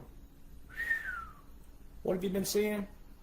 He said all this way back, 23, 21, 22, 23, certain things at different times. He said we're going to have the largest deportation known to man. Way back then. So now watch this. In Texas, 2024, February, my birth month. Hello, February, Aquarius, right? Texas, 2024, President Trump was seen at the border. He's the only person I ever saw at the border with the governor of Texas and the adjutant general of Texas. Quote-unquote Joe was never seen with Governor Abbott of Texas at the border. And then he was seen with the adjutant general at the border. Ladies and gentlemen, the adjutant general gives it all away. The adjutant general reports to the governor unless the National Guard are federalized by the president. They showed you a rank structure right in front of you in February 2024. They showed you President Trump sitting there telling you it's a military operation. Twice he said it on world TV with the governor and adjutant general standing right there behind him. And then he walks in a fob out there, what we call a forward operating base in the military, a fob. All right? He walks in the fob. Oh, cheers, right? So you don't do that to a former commander. And you wouldn't do it to the commander that was the general there, the adjutant general, because he operates there. They had already seen him by that point in that fob. Every military personnel knows that. You understand that. You don't have to yell at ease or attention every time the commander walks in the room. You know good and well that adjutant general had already been in and out of that fob at that time during that day and told you, hey, the commander's coming by today. The commander-in-chief, by the way. Right? That was a dead giveaway. But also that would have been a breach of national security. It would have been a violation of multiple Title 18 federal laws. If President Trump was a former president in 2024, that would have been a breach of national security of a sitting president. That you would have the former quote-unquote president with the adjutant general at the border during a crisis. Also in 2024, President Trump met with 12 foreign leaders 13 different times at Mar-a-Lago and Trump Tower. Ladies and gentlemen, quote-unquote Joe, but the real Joe with Obama used the Logan Act against General Michael Flynn for meeting with a quote-unquote Russian blah. But Joe Biden, that the world thought was president from 21 to 25, couldn't use the Logan Act on President Donald John Trump for meeting with 12 foreign leaders 13 different times on world TV, reporting this. People, this is real simple. See, so what people were bamboozled by back then was all these quote-unquote prosecutions of President Trump for accusations. We're talking about hookers and things like that. Hookers and money, which are all what? Most of the time you can't prove that, right? You have to have absolute proof. But you had absolute proof of President Trump standing at the border of Texas. You had absolute proof of President Trump meeting with 12 foreign leaders 13 different times, all federal law violations if he would have been a former president. And they didn't do a thing. They didn't do one single thing. They didn't even mention it. But if you look in the military government booklet, And if you look at the Law of War Manual, it tells you about how when a conquered territory, during a military operation and military occupation, a continuity government, puppet government, and military government, during those specific things, it will talk about how the occupying power, the belligerent, they will relinquish. They will relinquish, meaning they will basically retreat. What did they show you? They showed you, quote unquote, Joe. The media tells you, the media says this. If you go look up in terminology during that time period, the media shows that he did exactly what the Law of War Manual said. Adios. Tipped his hat. Now, he still wasn't real. And he still wasn't lawfully president. He wasn't even president. He wasn't even real. It was a double. It was all these things, a puppet government. And it's all irregular warfare and unconventional warfare tactics. We've already done this before in history, just in a slightly different way. We did it in World War II. This is not new, ladies and gentlemen, just because you've never heard of it. But he did exactly what the Law of War Manual says. And that's why you got to know all that stuff. So let's see what else we have here. Then here's the other big point of that right here. Wrote it down. So President Trump's meeting with foreign leaders and he's at the border, but he's also telling you at these rallies during that same time period and the campaign what he was going to do in 2025 with the deportations. And the Democrats that the target audience thought had power didn't do anything lawfully to stop him, but they wanted to wait to 2025 to call him a dictator, a king, and a Nazi, and this is unconstitutional, but they didn't do anything in 2024 when the whole world witnessed it. It's validation. So, now let's look at this, and we'll read this one really quick again to show you. This is two big validations in a different kind of way. This is confirmation, really. It's a validation, but it's confirmation. In that Title 50, Chapter 33, Section 1550, in the very bottom of it, this is an executive document. It says Memorandum of President. Don't say of the President. It says of President, meaning this is just a generic term. It's not saying the President. It says Memorandum of President of the United States, July 19, 2021. So July 19, 2021, if you do the math, that would have been, quote-unquote, Joe, January, February, March, April, May, June, July. 6 months in. Relinquishing authority. So this is timestamped, meaning this is proclamated, but it's timestamped, and it's visual on the Federal Register. This is uscode.house.gov. Memorandum for Secretary of Defense by the authority vested in me as President, not say the President, as President. So that's a general. You'll see this in every executive document. That's a generic. Where it gets personal is right here. It says, by the authority vested in me as President by the Constitution and the laws of the United States of America, including Section 301 of Title 3 United States Code, I hereby delegate the Secretary of Defense the authority and functions vested in the President. It became personal. The President. Don't say President. It says the President. By Section 1285A through E of Public Law 116-92 on the use of military force and support of partner forces to the Congress. Ladies and gentlemen, 1285A through E is Title 50, Chapter 33, Section 1550. And it says, I hereby delegate. President Trump had already done that. Then you got to go to the title of the Secretary of Defense, now the Secretary of War. Who did they operate under? The President. The President of 1550 had already established what the Secretary of War was to do with Executive Orders 13912 and Executive Order 13919, plus all the others that would apply.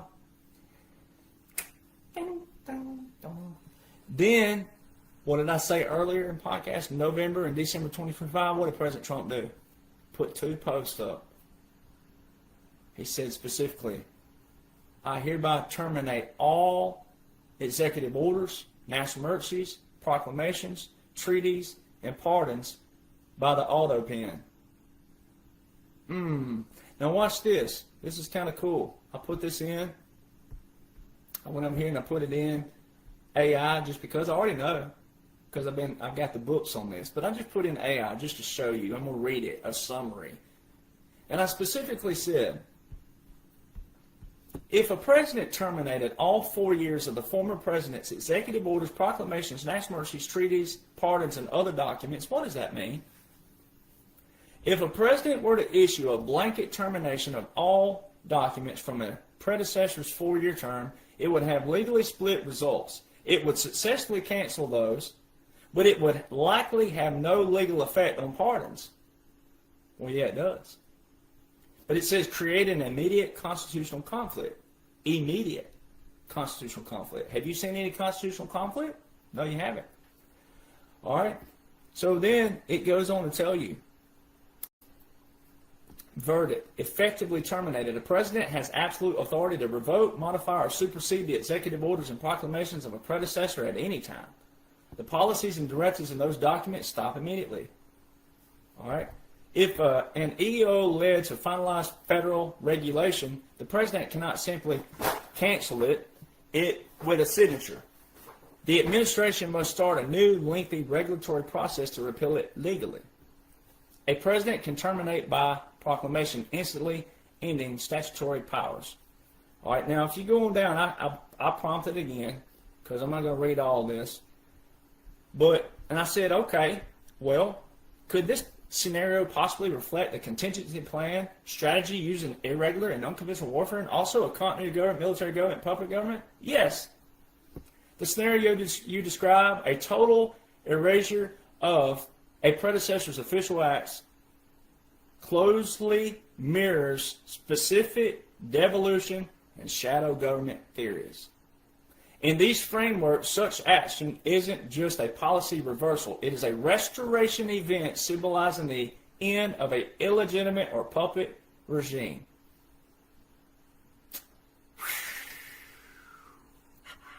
And it says, while no standard U.S. law or military doctrine supports wiping a presidency from record, proponents of these theories argue that irregular warfare and continuity government protocols could create a loophole for such a move.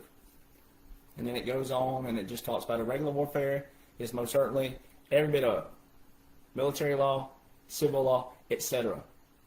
Again, you got to know the terminology, right? So now, let me get back over here since my pages fell. I'm going to read from Military Government here just a little bit, this booklet. Highly suggest this booklet. Those of you on X that can't see, it's called Military Government and Martial Law by William Burkheimer. All right, if you go to page 23, it tells you straight up, while the formal declaration of war can only be made by Congress, it becomes necessary sometimes to prosecute hostilities without such declaration. The president then must act, for the time being, at least independently of Congress. Boom. All right. This is the military government. Guess what supported it all the years? The Constitution and the Congresses have. All right, but when you go read pages 42 to 47, and I'll just paraphrase some of them, it talks about the conqueror, all right, and how the conqueror can establish a military government.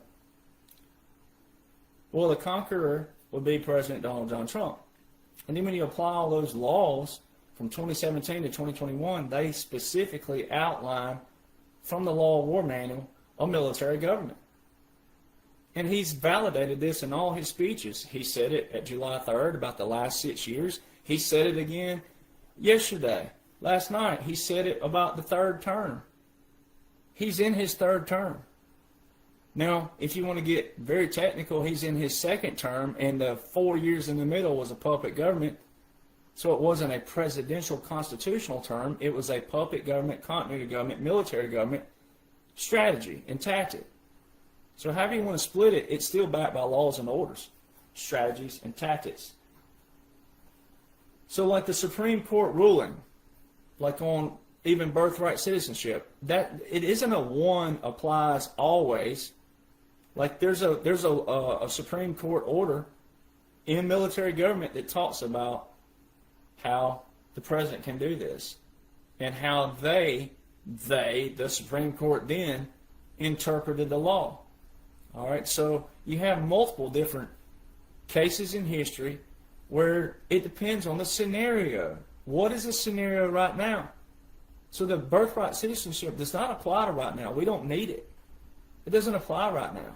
It's like President Trump said, it's a loophole for those who don't want to do right and do good to come in and have a strategic plan to have children on purpose and to infiltrate this nation by the doctrines that they teach them.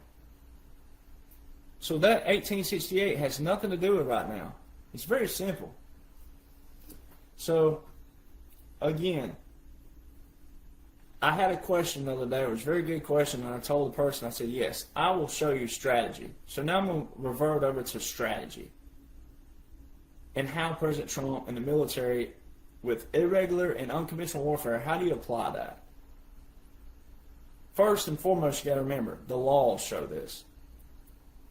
Most Americans don't know one single term from one single sentence of one single paragraph on one single law, much less all the ones I break down. So that's the first problem we have in America. So then, strategies and tactics. Now this is where you can really, as long as you have a foundation in your laws that are currently invoked, you can really think outside the box with strategies and tactics. And it won't be necessarily wrong as long as you know the exact strategies and tactics that the military can use in unconventional warfare. Like assassinations. If you go to the Unconventional Warfare Pocket Guide, Special Operations Command, they just have put it back. They just put another issue out in recent years, right? So if you go look on page 10 and 11, it outlines this, that we can use assassinations like what happened when President Trump raises his hand, like with Butler, PA, and then the one that quote-unquote happened down in Florida. It's used for strategies and tactics. Because the end goal when we get down here, if you live long enough, meaning natural, not anything happening disaster-wise. I'm just saying, if you live long enough, you're going to see it. You're going to see it unveil. It's all going to be explained why. But the goal of what we're doing is unification. If the goal was to stay divided with Republicans and Democrats, then we already had that. The goal is to unify the nation and to go in and take out all the people who've been deceived. So we're going to get into this right now. So you got to remember, if you were a good guy with a massive military backing you, what would you do? You want to unify people? You want to be a good guy? You want to be a rich man who could go in there and be like, I can't be bought. You know what? Money don't mean a thing to me. I got all the money in the world, right? And then you go in there and you bust up the ones who are doing it and taking from you. We're always going to have a tier system in the world. We got to. Not everybody desires to be famous or popular or rich or whatever, or an executive, some kind of executive, a CEO, CFO, COO. No, some people just don't desire that. But the ones who do, President Trump said it should be based on merit, right? That ain't how the swamp's been set up all these years. And they use language to deceive you and trick you, and really don't have to. If you really think about it, there's people out there who are fine with going, you know what, you want to be rich and wealthy and happy? Okay. Because some people will be like, you know what, I know that they want to be that, but I don't want to be that, but I'll go to their restaurant, or I'll go to their car dealership, or I go to... Some people just are okay with that. So people don't have to lie. But that's what they've been doing to you.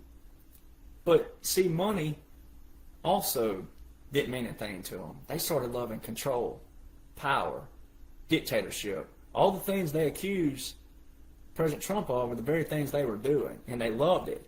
They loved being a dictator. They loved that you were inferior to them. They loved that you bowed down to them when they walked around you. So that's what's taking place. So the goal is to decimate the enemy. So you decimate the enemy, but you unify people at the same time. So how do you do it? So see, the enemy of the swamp, here's what they've been good at. They've been great at illusion, deception, manipulation, and deflection. So they use all the same terminology, but they just use the Constitution. They never talk about the Declaration, the founding documents, the Federalist Papers, etc. They never talk about that. So psychological operations work both ways. It ain't always got to be bad. And this is where people think psychological operations are always bad. It's not. It depends on the scenario again. And what you've had the last 70 years in this nation even though it's been longer than that, but really heavily the last 70 years when you talk about JFK and what happened there moving forward, and then all of what Congress had done, it really got deep, deep, deep, deep, deep. So that was your playing field. You had JFK who wanted to establish special operations thinkers and tactics and strategies in every branch of the military. Not just every branch, but he wanted it to be a thought process with every soldier, and even if you were a cook, he wanted you to have that kind of sharp thinking. And he's got a letter about this. So JFK. And then also, we couldn't stop the world and educate people in January 2021. You couldn't stop and be like, oh, this is what's been taking place, ladies and gentlemen. Time out, time out. Oh, stop your fighting. Time out. This is what... One, you couldn't educate people. Two, people don't want to be educated. People love being lazy, dumb, and ignorant, and all these other things, complacent. And three, the enemy would do what? Know what you're about to do. So you never catch an enemy, because what they would do is they go, that would alert them, they go lay low, they go hide, they go blend in until they know the coast was clear a little bit, and then they start doing what again? Infiltrating and indoctrinating and grow their whatever again. Right? It's real simple. So now let's watch this. In Genesis, let's go to the Bible. Now whether you believe in God and the Bible, doesn't matter. You can still learn something from this. There's always a principle that's good in the Bible. In the book of Genesis, Adam and Eve in the garden, straight out the gate. Straight out the gate.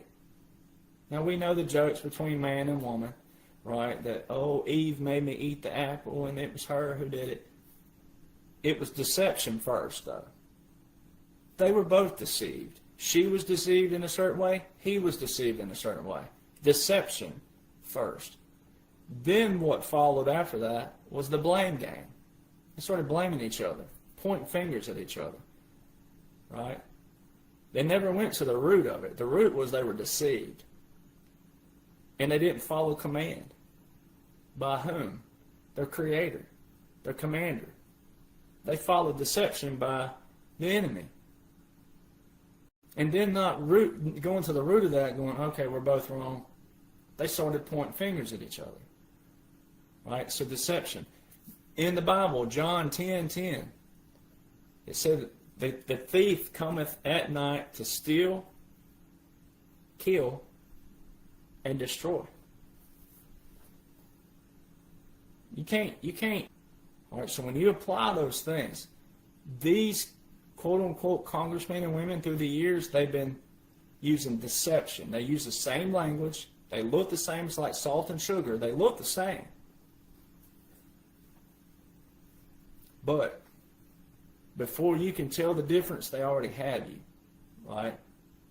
And so it's the same thing. They've been using the Constitution. Oh, the Constitution this and da, da, da, da. And they butcher it and they twist it. But what are the people doing? Not reading what that is. They're also not reading the foundation, the ideologies. They're not getting into the psyche of our founders. And what did our founders actually mean? And what was they had plenty of literature to show what they were doing back then and what their thoughts were and what their intentions and motives were. American is an ideology, though, that we have to fight for every day.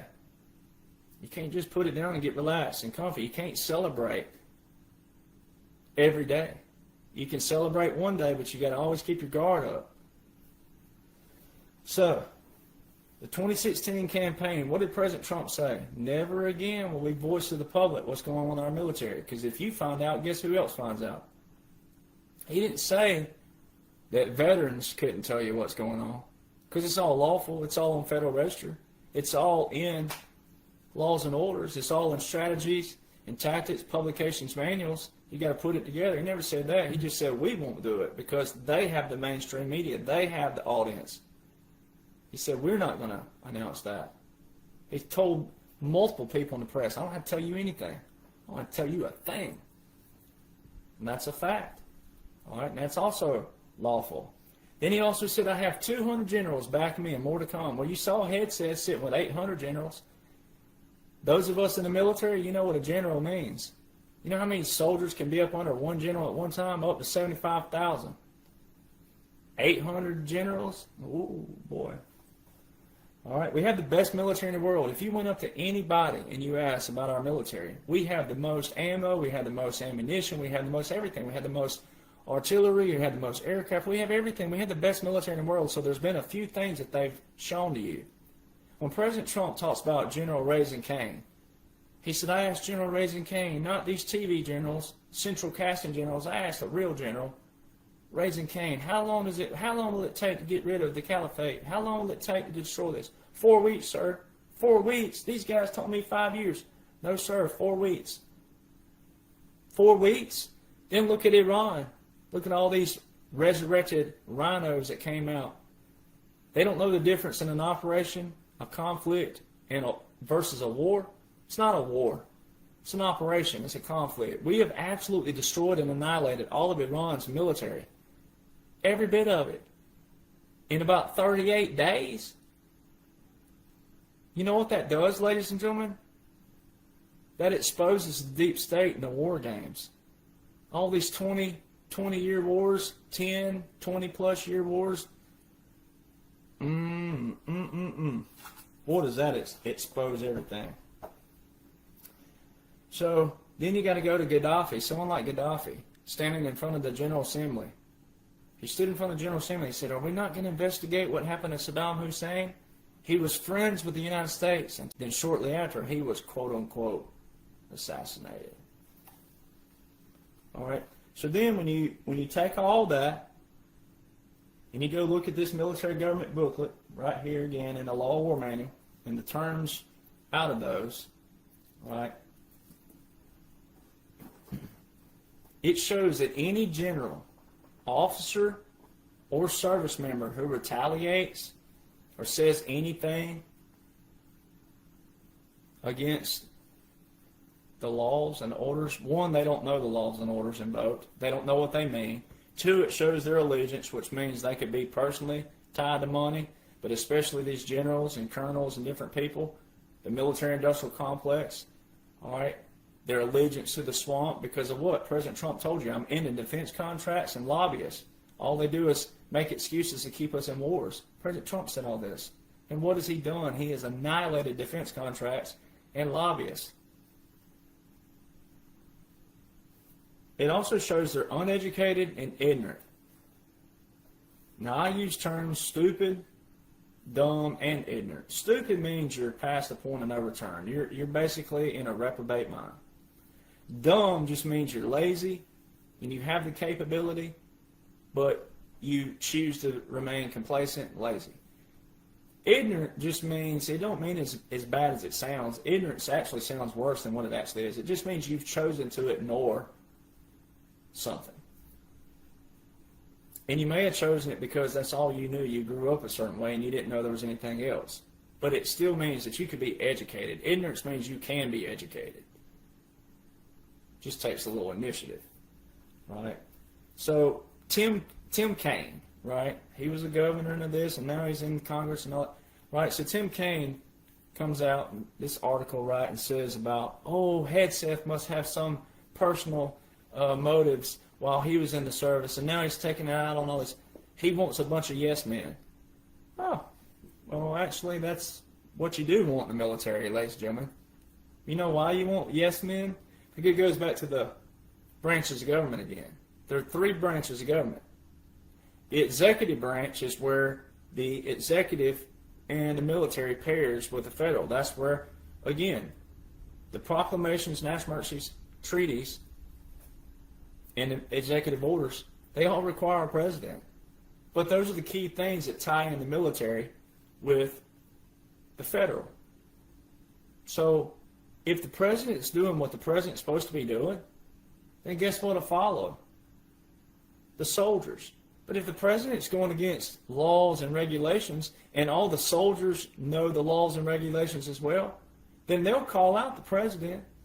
But also, if there's anyone in that chain of command, that rank structure, anywhere along the line of the officers, it's the officers, ladies and gentlemen, who are taking the laws from the commander. See, this is where people need to learn the military. Commander-in-chief, generals, his chief of staff generals, and then when it goes to the base commanders, right, those generals are different. And then it rolls down to a colonel, a lieutenant colonel, a major, a captain, right, then down to your... As we move through July 2026, the intersection of international policy, banking reform, and digital financial evolution has become a primary focus for observers globally. Recent reports suggest that we are entering a critical window for financial systems, characterized by significant updates to how assets are managed, tracked, and distributed on an international scale. A central theme emerging from these reports is the shift toward the ISO 20022 standard. This global messaging standard is designed to streamline financial communication, ensuring that institutions are operating with greater transparency and efficiency. Recent data suggests that automated processes are being implemented to replace older legacy mainframe systems, with the goal of creating a more secure and immutable ledger for the world's wealth. Proponents of these updates argue that this transition ensures that assets are held with greater accountability, moving away from past systems that critics claim were vulnerable to mismanagement. The Iraqi dinar has long been a subject of intense speculation regarding its potential reinstatement and revaluation. Recent reports highlight a concentrated effort by the Central Bank of Iraq in collaboration with international partners to modernize its banking infrastructure. This push is largely focused on combating money laundering and unauthorized dollar smuggling, with the U.S. Treasury playing a key role in enforcing stricter anti-money laundering protocols. As these compliance measures are met, many analysts believe that the path toward a stabilized currency rate is being cleared. The expectation is that once these reforms are finalized and verified by international standards, a new rate for the dinar could be officially announced, representing a significant milestone for the regional economy. For those tracking Tier 4B developments, the current intelligence points toward a period of anticipated notification. Participants in these groups are being advised to remain alert for communications via SMS or email, which are expected to outline the necessary procedures for currency exchanges and asset management. These updates are viewed by many as part of a broader, phased strategy to transition the public and private sectors into this new financial framework. The reports circulating in July 2026 describe this period as a controlled operation aimed at migrating the world toward a more transparent and security-focused financial ecosystem. From the implementation of quantum ledger technologies to the strategic restructuring of national banks, all signs point to a concerted effort to stabilize global markets. As these changes unfold, experts emphasize the importance of relying on verified official communications and remaining prepared for regulatory shifts. While the scope of these changes is vast, the ongoing dialogue emphasizes that these measures are intended to foster a system built on sovereignty and fiscal responsibility. As the global community monitors these developments, the focus remains on the successful integration of these new protocols and the promise of a more secure digital financial future. Global currency reset. Saturday, July 4th brews the big call, according to the latest intelligence shared during the session. There's a focused window of activity anticipated between July 4th and July 8th. During this period, members of the Internet group Tier 4B are preparing to receive notifications regarding the process for scheduling appointments. These communications, expected via SMS, text, or email, are designed to guide participants on the next steps for currency exchanges and bond redemptions. The information suggests that there may be a brief head start for these groups before the general public is notified, which is currently projected to occur around the 8th or 9th of July.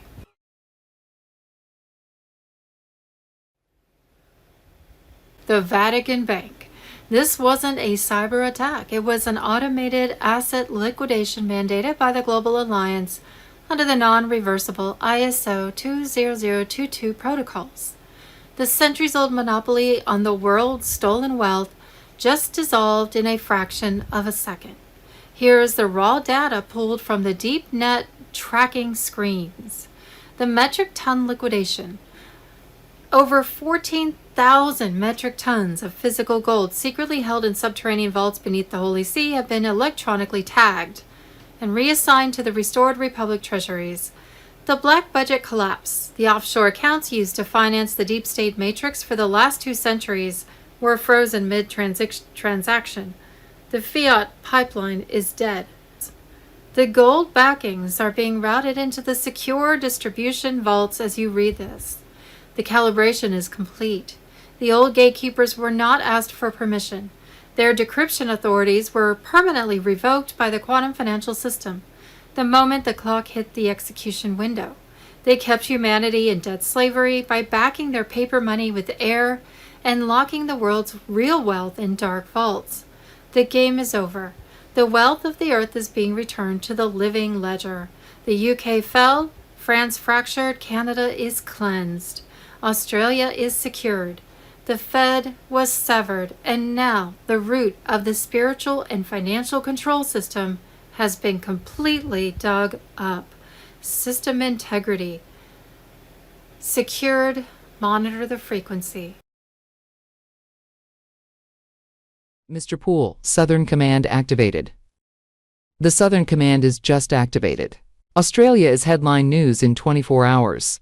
Prime Minister Anthony Albanese has gone into hiding. The press pool is being told it's a classified diplomatic security lockdown. BS, changing his location tag to Canberra and writing the single word purged. The data packet leak is already going around the private patriot groups, and the mainstream channels are totally frozen, waiting for orders from a high command that no longer exists. This is the unfiltered, unedited truth of what was extracted from the underground servers beneath Parliament House last night. The International Maritime Alliance, in collaboration with local military, White Hats, initiated a forced seizure of the entire digital infrastructure of the Australian Treasury. They didn't come to negotiate. They carried quantum decryption keys. What they found inside the system was not a financial ledger but a blueprint for total national liquidation. The Joint Military Intelligence Task Force has broken the confiscated data into 3 devastating tranches of treason instead of the usual political cover-ups. Tranche 1, the Pacific Lie. Encrypted GCHQ intercepts from June 2026 reveal a series of private wires totaling $64 million that were routed directly from offshore accounts into the private trust funds of 9 senior Australian ministers. The purpose? To artificially destroy the domestic farming industry and create a manufactured food shortage to force compliance with the globalist carbon credit grid. Tranche 2, the Sydney Protocol. A classified military briefing of July 1st shows that the Australian central banking back-end was actively trying to block the mandatory ISO 20022 asset-backed migration. They were preparing for a localized digital blackout to freeze all private retail accounts, hoping to blame a fictional foreign cyber attack for public savings loss. Tranche 3, the exclusion files. The last red line. Albanese's signature was found on a co-signed treaty with the old UK and Canadian leadership, outlining a synchronized deployment of the military against their own citizens if the Global Restoration Plan was announced. The Western Alliance indictments that have been unsealed perfectly match flight manifests and military logs. The Prime Minister was met at his private residence by 3 high-ranking generals. There was no political deal on offer, no graceful exit. He was given 6 hours to sign the unconditional devolution of power over the Federal Treasury to the Interim Military Civilian Oversight Board, or to board a transport plane immediately and face tribunals under maritime natural law. There is total panic in the Canberra political grid. They are looking at the clock and the clock is 0. Goodbye UK, France is changing, Canada is clean. Tonight, Australia is breaking. The whole globalist spine has just been broken. Saturday, July 4th. Apocrypha data leak, Tier 4B, ISO 20022 on Telegram. Redacted protocol. Apocrypha data leak, 7/4/2026. The illusions are melting more rapidly than they can concoct the cover stories. The financial world tilted on its axis 3 hours ago, and the panic inside Swiss banking corridors is now at absolute maximum capacity. The secret treaties signed in Rome under the old empire, the ones that gave private central banks the legal right to treat sovereign citizens as collateral, have been declared null and void under maritime natural law, and the quantum financial system drained the Vatican's dark pool mainframes, unsealing the hidden ledger of the true birthright identities of each and every soul on this planet. All synthetic debt bonds, all fraudulent lifetime loans, all generational tax loops that were tied to the old Roman financial grid have been permanently deleted from the master database. The mainstream channels are completely silent because their corporate owners are looking at a system lockout screen. The controllers are broke and don't have the money to pay their actors. Just look at the global liquidity flows today. The protocols for distribution of wealth for Tier 4B are no longer in staging. They're actively populating the secure nodes. They wanted you to think true abundance was a myth, that scarcity was the natural order, and that the elites held the keys to your survival forever. But the keys were copied, and the vaults emptied, and the new asset-backed frequency is now fully locked onto the global network. The reboot isn't waiting for anyone. Saturday, July 4th, 2026. Iraq and dinar. Revaluation, which means the Trump condition was met.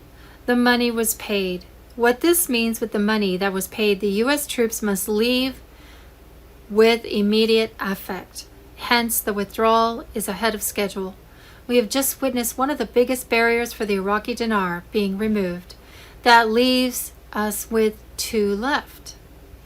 1. The dinar rate must appear in the Iraqi Gazette for 2 days then. 2. The Central Bank of Iraq must announce the new rate. When done, the dinar will be reinstated RE on the foreign exchange, and then revalue RV to its new rate. Once done, the global currency reset will unfold in full swing. This also proves that Iraq's banking system is now ready.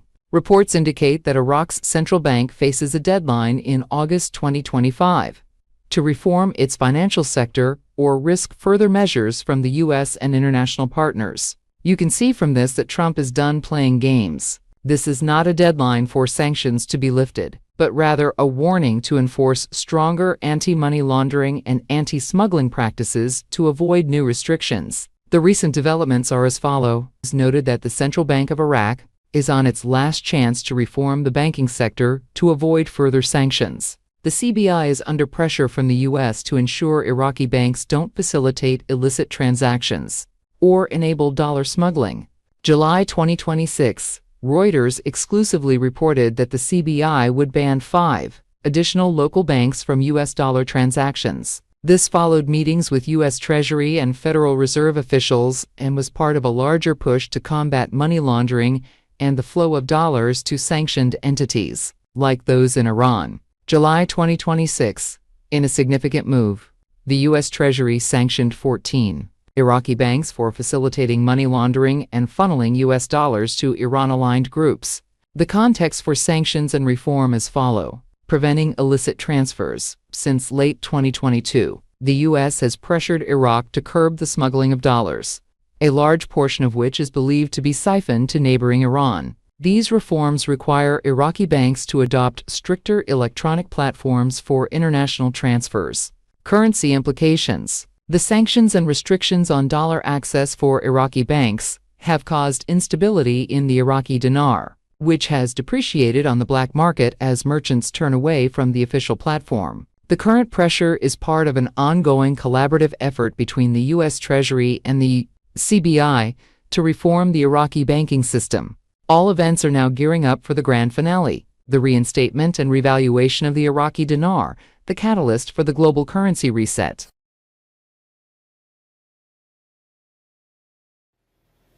Saturday, July 4th, 2026. What's about to unfold? What's about to unfold is not chaos. It's not collapse. It's a carefully coordinated global reset under military command, a transition decades in the making. Temporary blackouts, communication cuts, and power disruption, not a breakdown. Every move has been accounted for every second calculated. The quantum financial system is already live. Once the blackout begins, it will override all corrupt financial systems, securing your identity, assets, and data through biometric encryption. Your bank accounts will be safe, your information protected, fraud-proof, tamper-proof, immutable. During the 10 days of darkness, all mainstream media and social platforms will go dark. There will be only one secure broadcast channel, operated by the U.S. Space Force and allied military units, delivering uncensored truth directly to the world. What you'll see will shake humanity. Confessions from those you were told to trust, tribunal footage exposing global crimes, proof of suppressed technology, stolen history, and systematic control. You will learn the truth about the deep state, about how entire nations were enslaved in plain sight, and why this moment is the storm we've been warned about. A new era of communication is also coming. The quantum communication system will replace the surveillance-based internet. Every individual will receive private, untraceable ID connected to the quantum grid. No more spying, censorship, or data manipulation. Military and National Guard units will be deployed globally.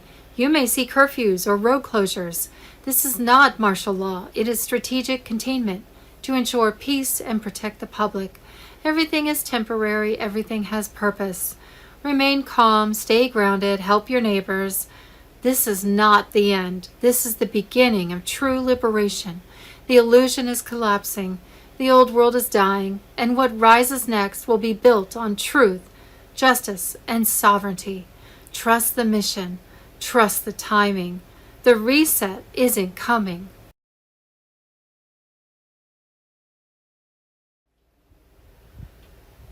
Saturday, July 4th, 2026. Reality is invented for you. Frank Zappa in 1991. Reality is invented for you. In this interview conducted in 1991, Frank Zappa explains without mincing words how the fabrication of reality works. Reality is invented for you by people who choreograph it. There must be an office in Washington where people you've never heard of choreograph reality. It's not just the next photo op. It's the interpretation of an international event. And it has to be broadcast by the media. Zappa died in December 1993. This video is therefore not generated by AI. It's a real 1991 archive resurfacing today because his words have never been more relevant. He wasn't talking about conspiracy theories. He was simply describing the mechanism, how a small minority can control the dominant narrative and shape what millions of people consider reality. Do you think Frank Zappa had already figured out how the media and power work in 1991? Or are his words even truer today?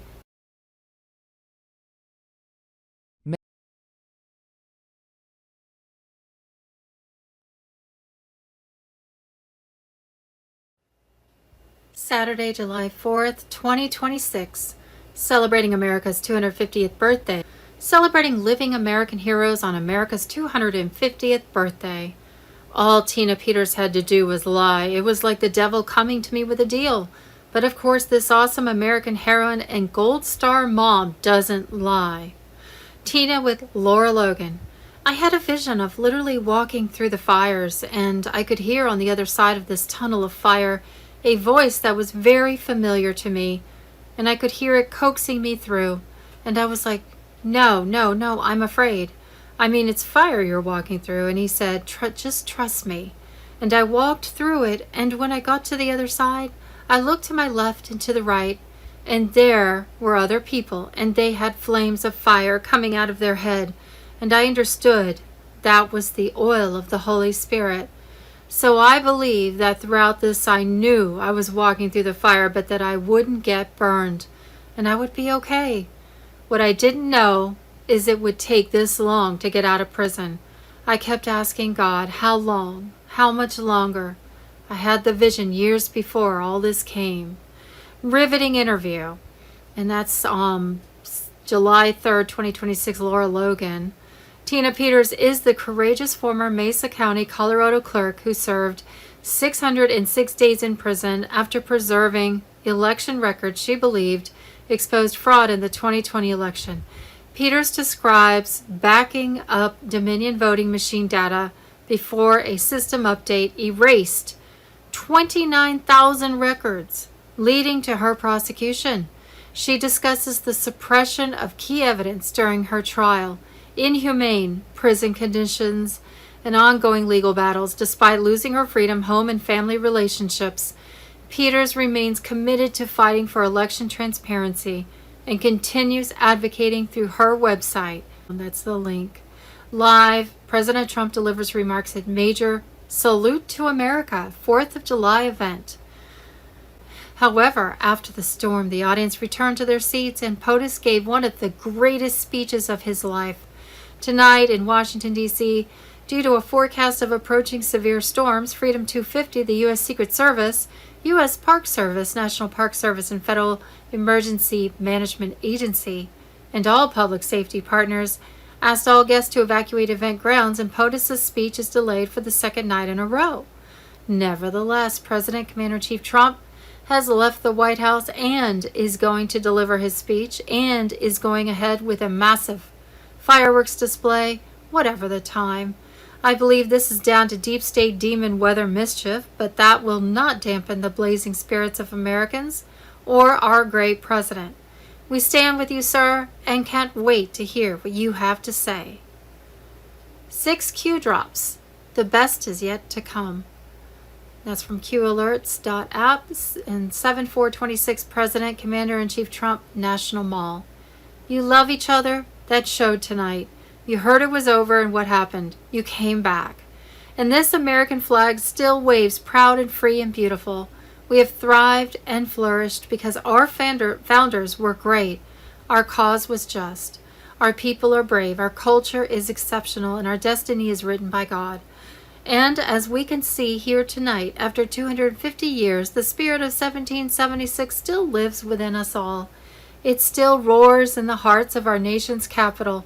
It still burns in the heart of every patriot, thunders through every city and town, and it still lights the entire world with the glow of American liberty, and there is nothing like that. At 250 years old, we may be the oldest constitutional republic on earth, but our country is just getting started. Saturday, July 4th, overclassified. Corporate NHI heist exposed.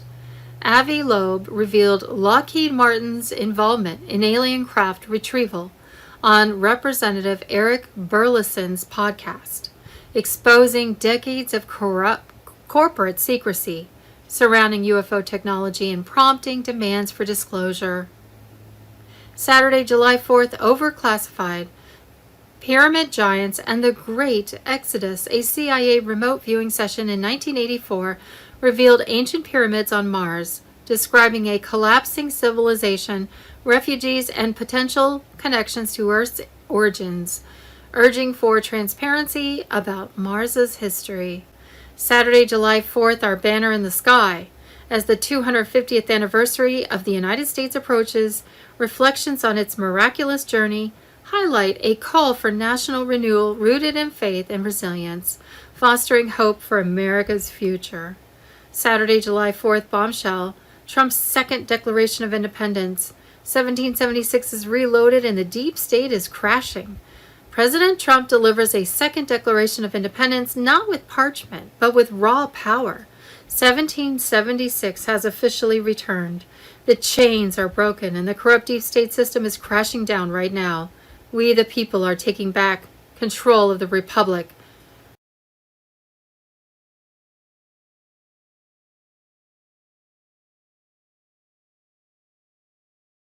The Save America Act. This is one thing that, everybody's trying to push for in the Senate. The House is trying to attach it to the National Defense Authorization Act. And Trump's like, I'm not signing any more bills until you guys sign this stuff and end the filibuster. Donald Trump is a smart, highly intelligent human being.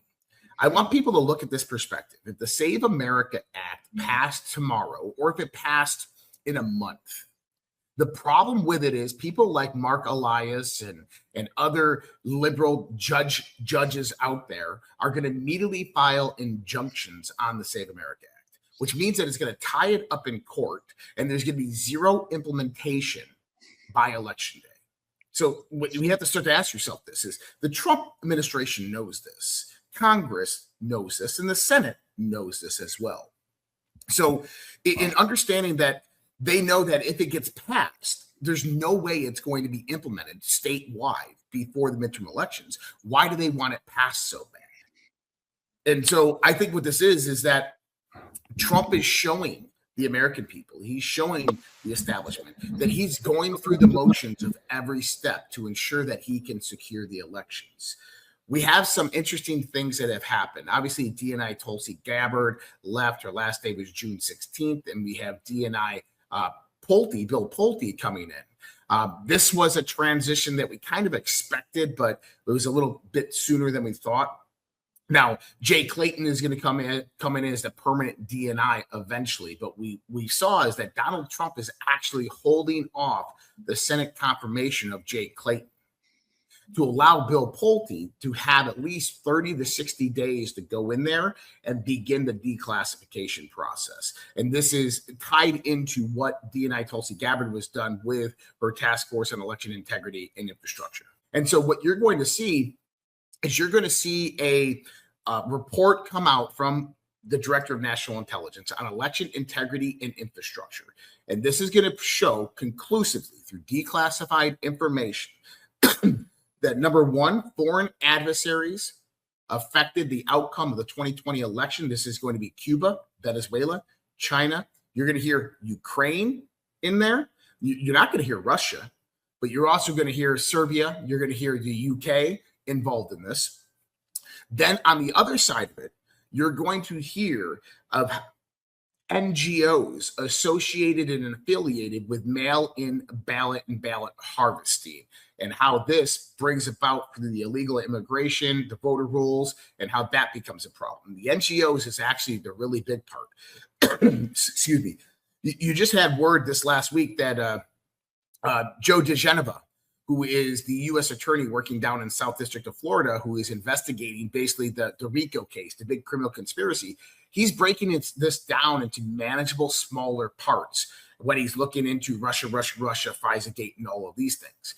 Well, one of the reasons for that is because he's going to piecemeal all of this together to this larger criminal conspiracy. And I think it has to do with kind of the declassified evidence that they have obtained so far, is that if you have various different parts and actors that you know involved in this, you can't go after them if you don't have the evidence, but they're linked into this. So now you just go and you separate this down into small little pieces. But the NGO piece is the biggest part of it all. Now, did you notice on July 1st, it was said to the world, put out on social media, that you have Neville Roy Singham, a tech billionaire who lives in Shanghai, who's highly influenced by the CCP, who's a self-proclaimed Maoist, who's funded hundreds of millions of dollars to NGOs around our country, including the No Kings protests and all the ICE protests, is under grand jury investigation and subpoena in New York City. Now, this was really interesting for me because if you go back last year, John Solomon said, from my sources in Washington, D.C., there's 4 grand juries that have been impaneled. He goes New York, Pennsylvania, Eastern District of Virginia, and the Southern District of Florida. He goes, I don't know what's going on in the Southern District of New York, and I don't know what's going on in Pennsylvania, but I know about these other 2.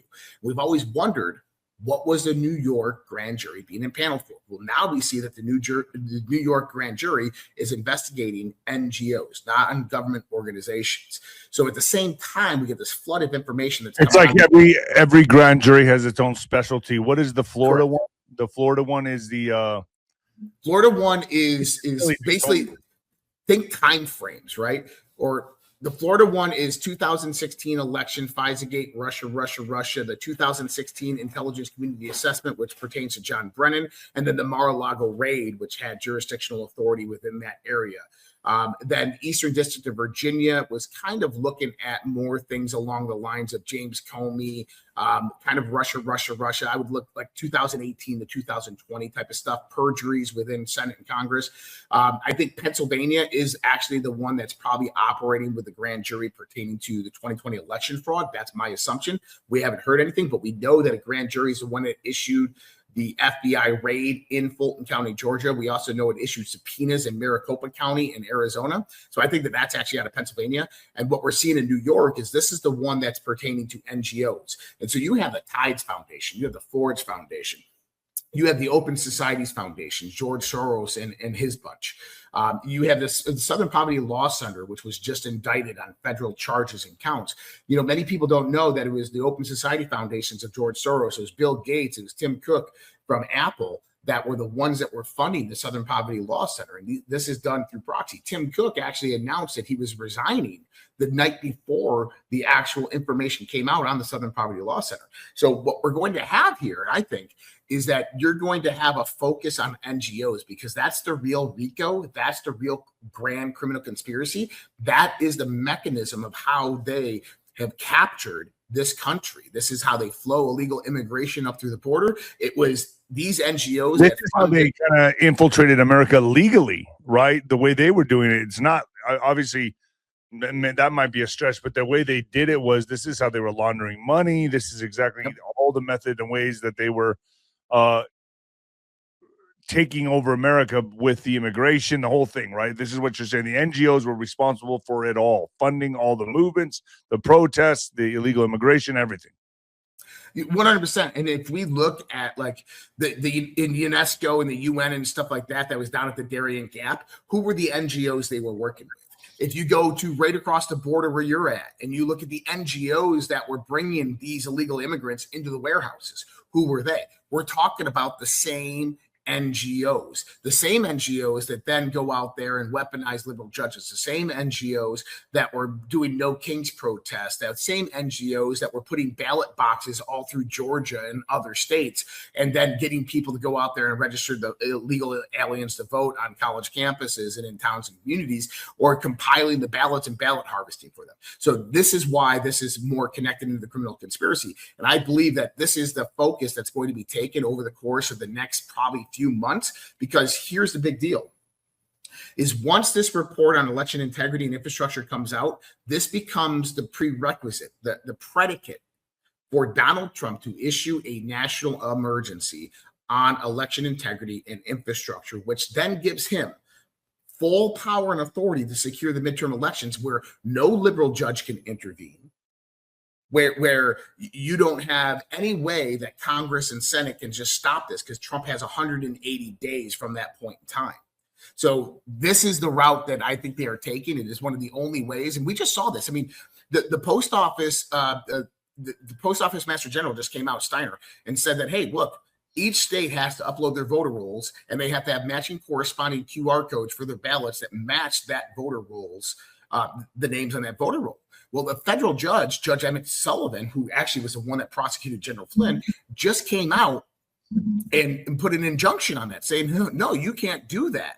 And this comes directly from Donald Trump's executive order. Well, once a national emergency is declared, that federal judge has no authority over that because it is a declared national emergency. But in order for the national emergency to be declared, you have to have substantial evidence and information pertaining to foreign influence in the last election. And that's what we're waiting for to come out right now.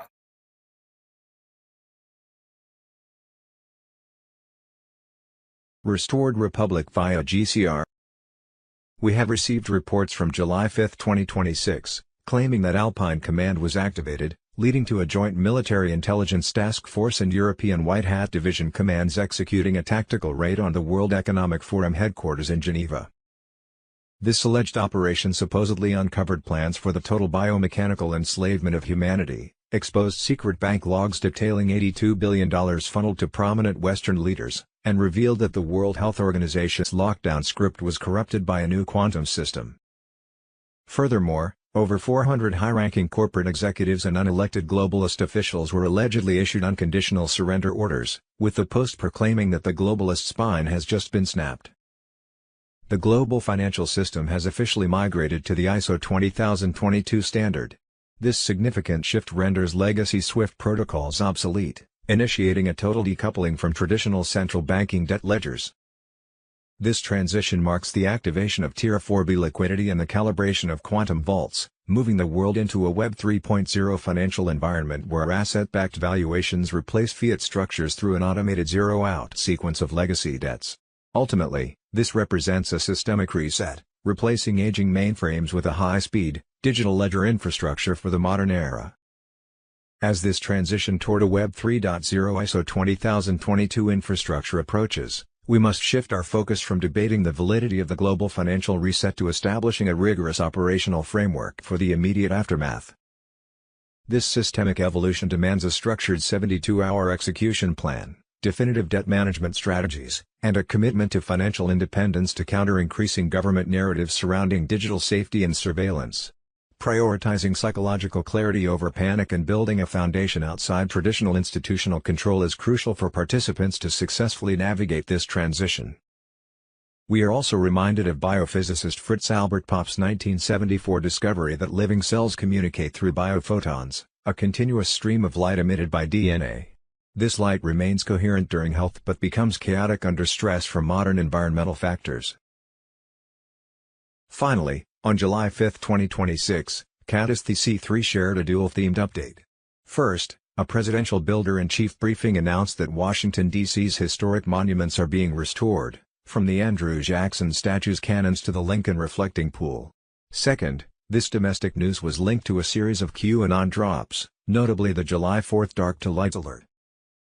These claims suggest the U.S. is deploying classified shockwave and direct energy weapons in Colombian drug labs, fielding bulletproof super soldiers with advanced armor and Teslatron-powered gravity rigs, while simultaneously fighting hidden alien, reptilian, hybrid, and cyborg forces in underground bases worldwide. These Q posts suggest this covert war is generating a cascade of unexpected earthquakes across the globe. Possible timing: Monday, July 6, 2026. Following the activation of Alpine Command and the alleged raid on the World Economic Forum headquarters, the immediate implications of the globalist spine being snapped are expected to begin surfacing. Concurrently, the first 24 hours of the critical 72-hour execution plan for the global financial reset will commence. This period will see the initial shift towards a structured approach to debt management within the newly migrated ISO 20022 financial system, officially decoupled from traditional central banking debt ledgers.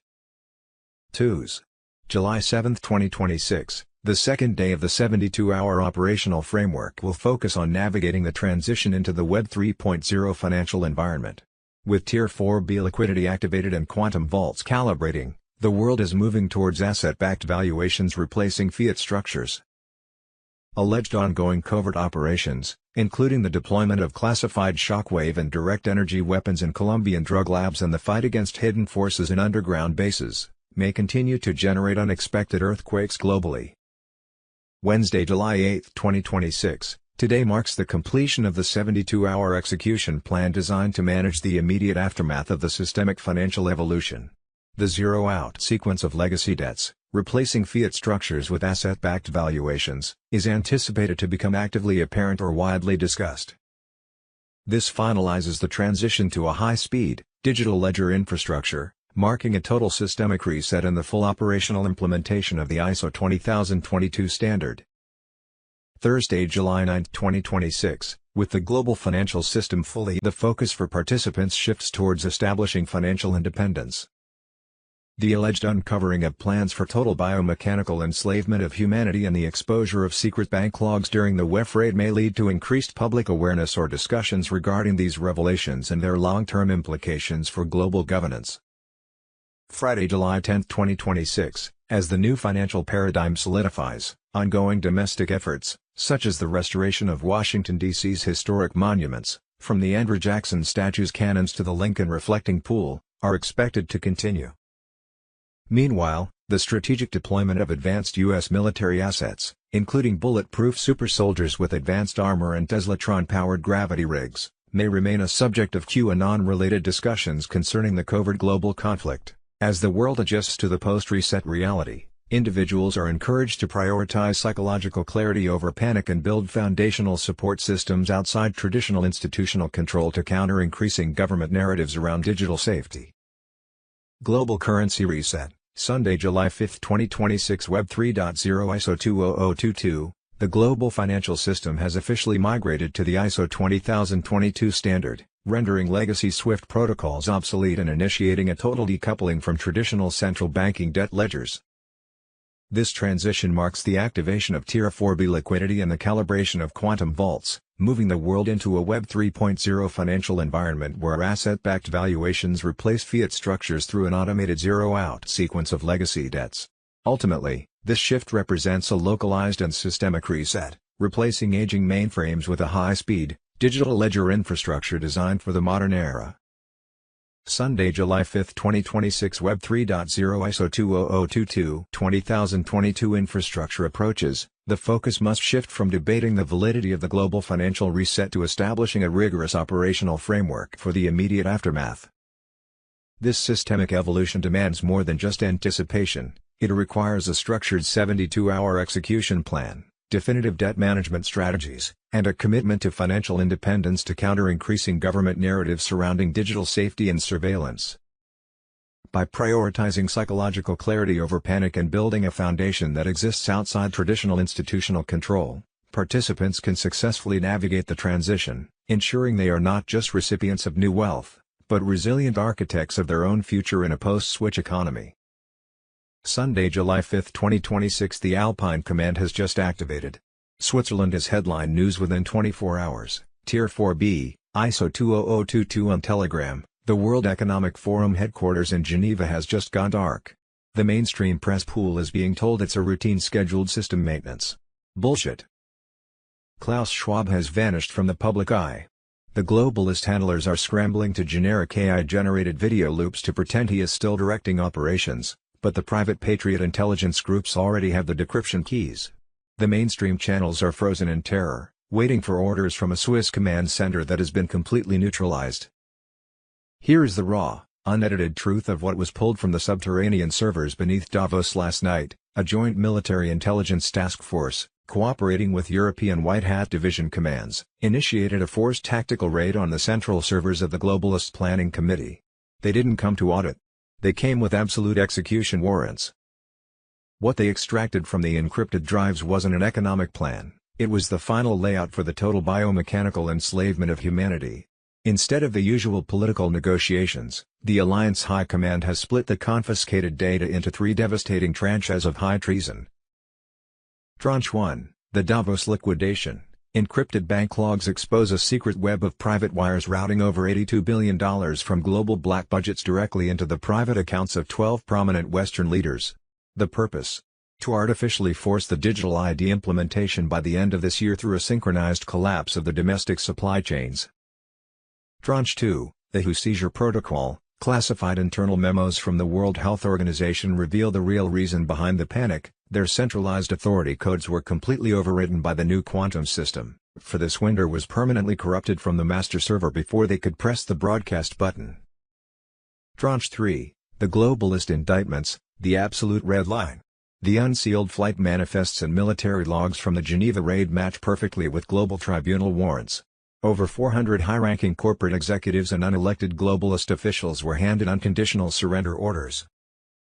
They weren't offered deals. They were given hours to sign the full forfeiture of their corporate assets to the restored Republic Treasury or face immediate processing under military maritime law. The political grid in Europe is in total, unedited panic. They are looking at the countdown clock, and the screen is flashing red. The old dynasties are gone. The corporate landlord is broken. The central banks are severed. Davos is falling tonight. The entire globalist spine has just been snapped.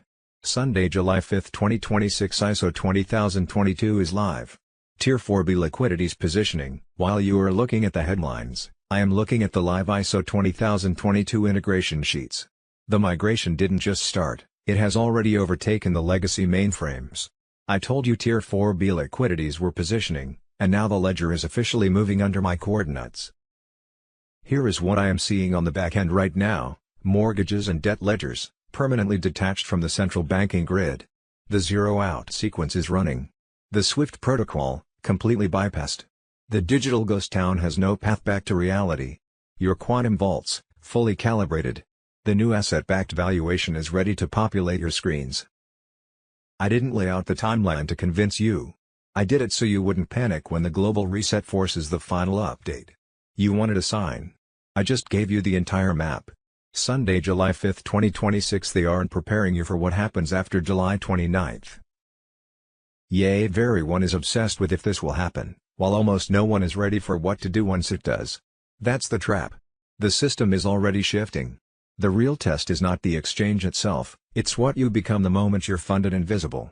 In these last days before July 29th, I'm not chasing confirmation anymore. I'm building structure. A simple written plan for my first 72 hours after exchange, a clear list of debts I will close immediately and which ones I will never touch again, names of people and projects I will support first, in order, without emotion making me improvise, nothing fancy. Just decisions made before the numbers hit the screen. I'm also noticing how the US narrative is being shaped in advance, financial crime prevention used as an excuse for more control, digital safety framed as a reason to monitor every movement, new talking points that make anyone who wants independence look suspicious. They are preparing the public to accept tighter walls. I am preparing quietly to live outside those walls. One more thing, if you haven't received any direct instruction yet, don't let fear rewrite your identity. There are phases. There are windows. The ledger reads alignment, not panic. Desperation scrambles decisions.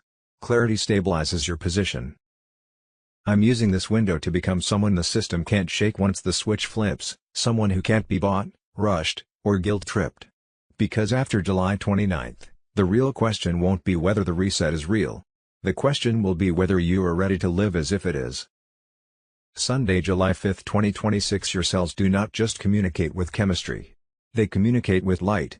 German biophysicist Fritz Albert Popp proved that every living cell emits a faint but continuous stream of light.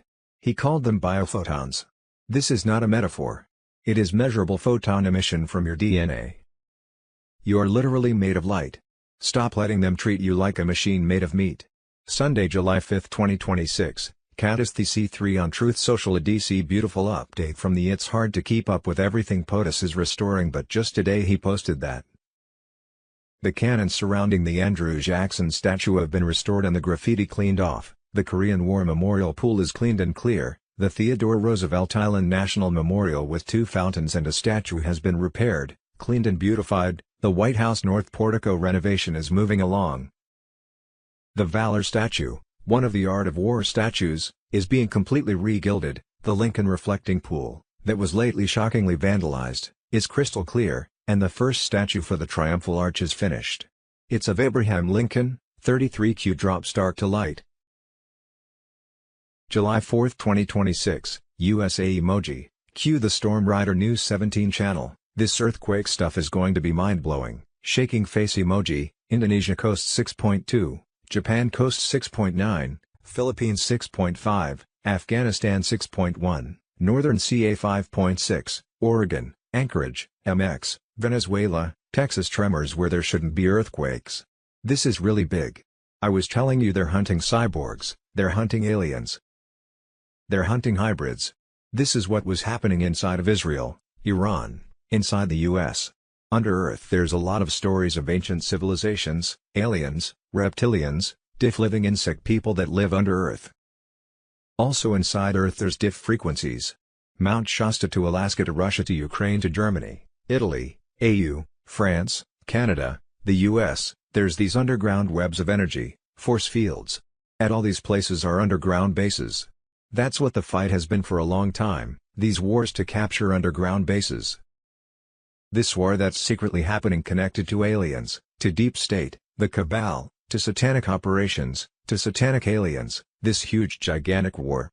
US super soldiers are going after these operations to either capture or destroy some of these powerful aliens. When they're hitting them with these powerful weapons, at the aliens' last moments their atoms are splitting. When an atom splits you get this chain reaction of a nuclear explosion, and that's what's happening in these deep down underground bases, causing a ripple effect and causing some of these earthquakes. You're seeing these powerful aliens, powerful DIF species being annihilated with DIF weapons the US is hitting them with, advanced technology, DOS. It's their bodies that is the energy that is exploding and creating the earthquakes. What we think we know, Sunday, July 5, 2026, X22 Report, Episode 3941, Trump set up the economy for gold to revalue, communist infiltration countered. The X22 Report episodes discuss a shift in the U.S. economy towards gold-backed stability and a patriotic movement against deep state influence, advocating for informed citizenry and restoring foundational American values.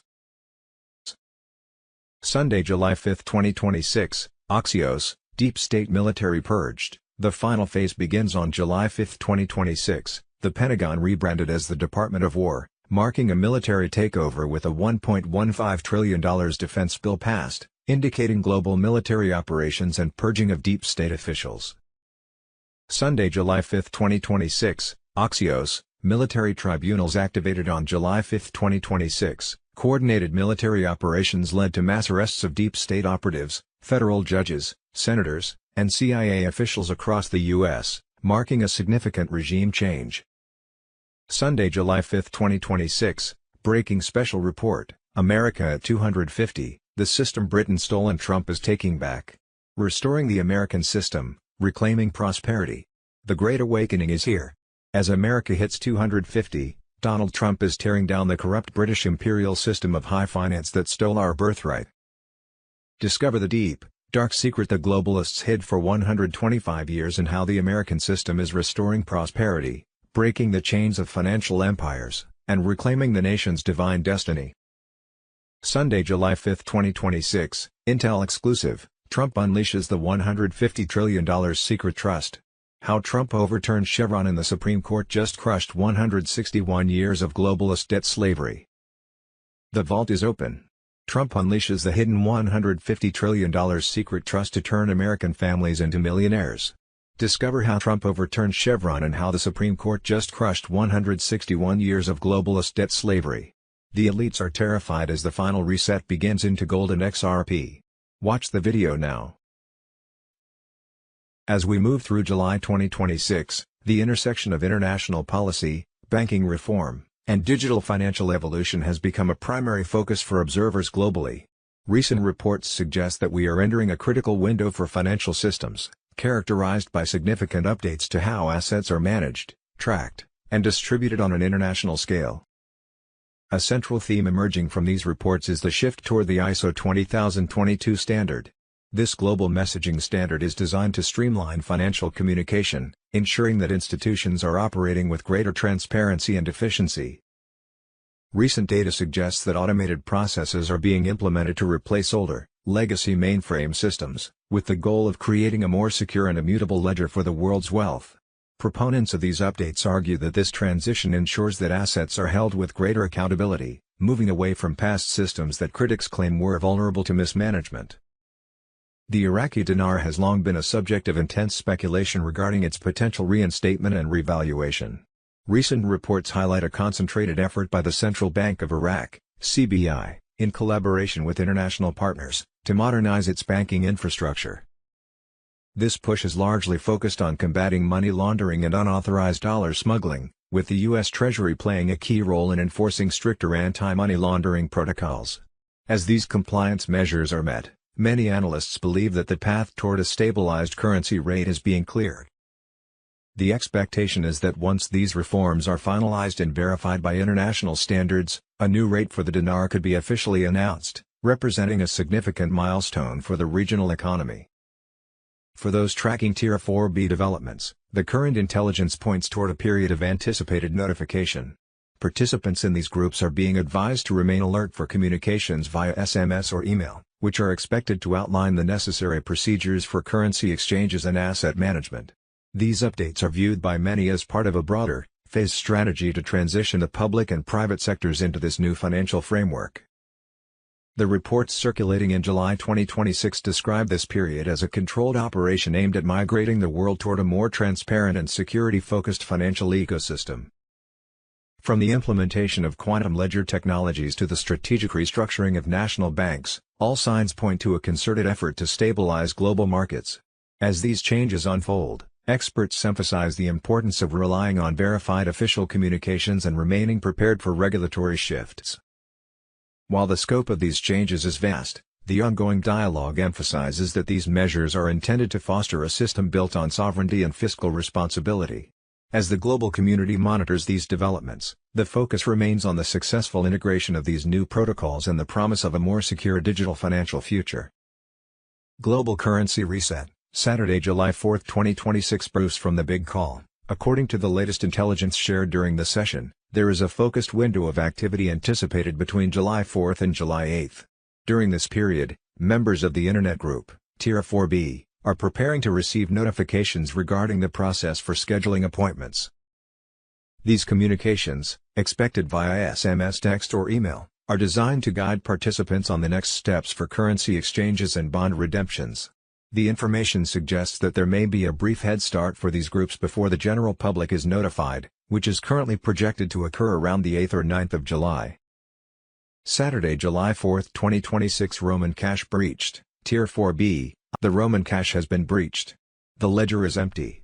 The mainstream media is talking about theological updates and diplomatic summer breaks in Rome.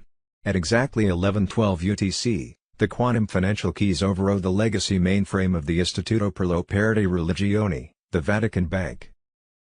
This wasn't a cyber attack. It was an automated asset liquidation mandated by the Global Alliance under the non-reversible ISO 20022 protocols. The centuries-old monopoly on the world's stolen wealth just dissolved in a fraction of a second. Here is the raw data pulled from the deep net tracking screens. The metric ton liquidation, over 14,000 metric tons of physical gold, secretly held in subterranean vaults beneath the Holy See, had been electronically tagged and reassigned to the restored Republic treasuries. The black budget collapse, the offshore accounts used to finance the deep state matrix for the last 2 centuries were frozen mid-transaction. The fiat pipeline is dead. Tier 4B inbounds, the gold backings are being routed into the secure distribution vaults as you read this. The calibration is complete. The old gatekeepers weren't asked for permission. Their decryption authorities were permanently revoked by the Quantum Financial System, QFS, the moment the clock hit the execution window. They kept humanity in debt slavery by backing their paper money with air and locking the world's real wealth in dark vaults. That game is over. The wealth of the earth is being returned to the living ledger. The UK fell. France fractured. Canada is cleansed. Australia is secured. The Fed was severed. And now, the root of the spiritual and financial control system has been completely dug up. System integrity, secured. Monitor the frequency. Saturday, July 4, 2026. Mr. Poole, Southern Command activated, Tier 4B, the Southern Command is just activated. Australia is headline news in 24 hours. Prime Minister Anthony Albanese has gone into hiding. The press pool is being told it's a classified diplomatic security lockdown. Bullshit. Elon Musk just dropped a bombshell on X, changing his location tag to Canberra and writing the single word purged. The data packet leak is already going around the private patriot groups and the mainstream channels are totally frozen, waiting for orders from a high command that no longer exists. This is the unfiltered, unedited truth of what was extracted from the underground servers beneath Parliament House last night. The International Maritime Alliance, in collaboration with local military white hats, initiated a forced seizure of the entire digital infrastructure of the Australian Treasury. They didn't come to negotiate. They carried quantum decryption keys. What they found inside the system was not a financial ledger but a blueprint for total national liquidation. The Joint Military Intelligence Task Force has broken the confiscated data into 3 devastating tranches of treason instead of the usual political cover-ups. Tranche 1, the Pacific Lie, encrypted GCHQ intercepts from June 2026 reveal a series of private wires totaling $64 million that were routed directly from offshore accounts into the private trust funds of 9 senior Australian ministers. The purpose? To artificially destroy the domestic farming industry and create a manufactured food shortage to force compliance with the globalist carbon credit grid. Tranche 2, the Sydney Protocol, a classified military briefing of July 1 shows that the Australian central banking backend was actively trying to block the mandatory ISO 20022 asset-backed migration. They were preparing for a localized digital blackout to freeze all private retail accounts, hoping to blame a fictional foreign cyber attack for public savings loss. Tranche 3, the Exclusion Files, the Last Red Line. Albanese's signature was found on a co-signed treaty with the old UK and Canadian leadership, outlining a synchronized deployment of the military against their own citizens if the Global Restoration Plan was announced.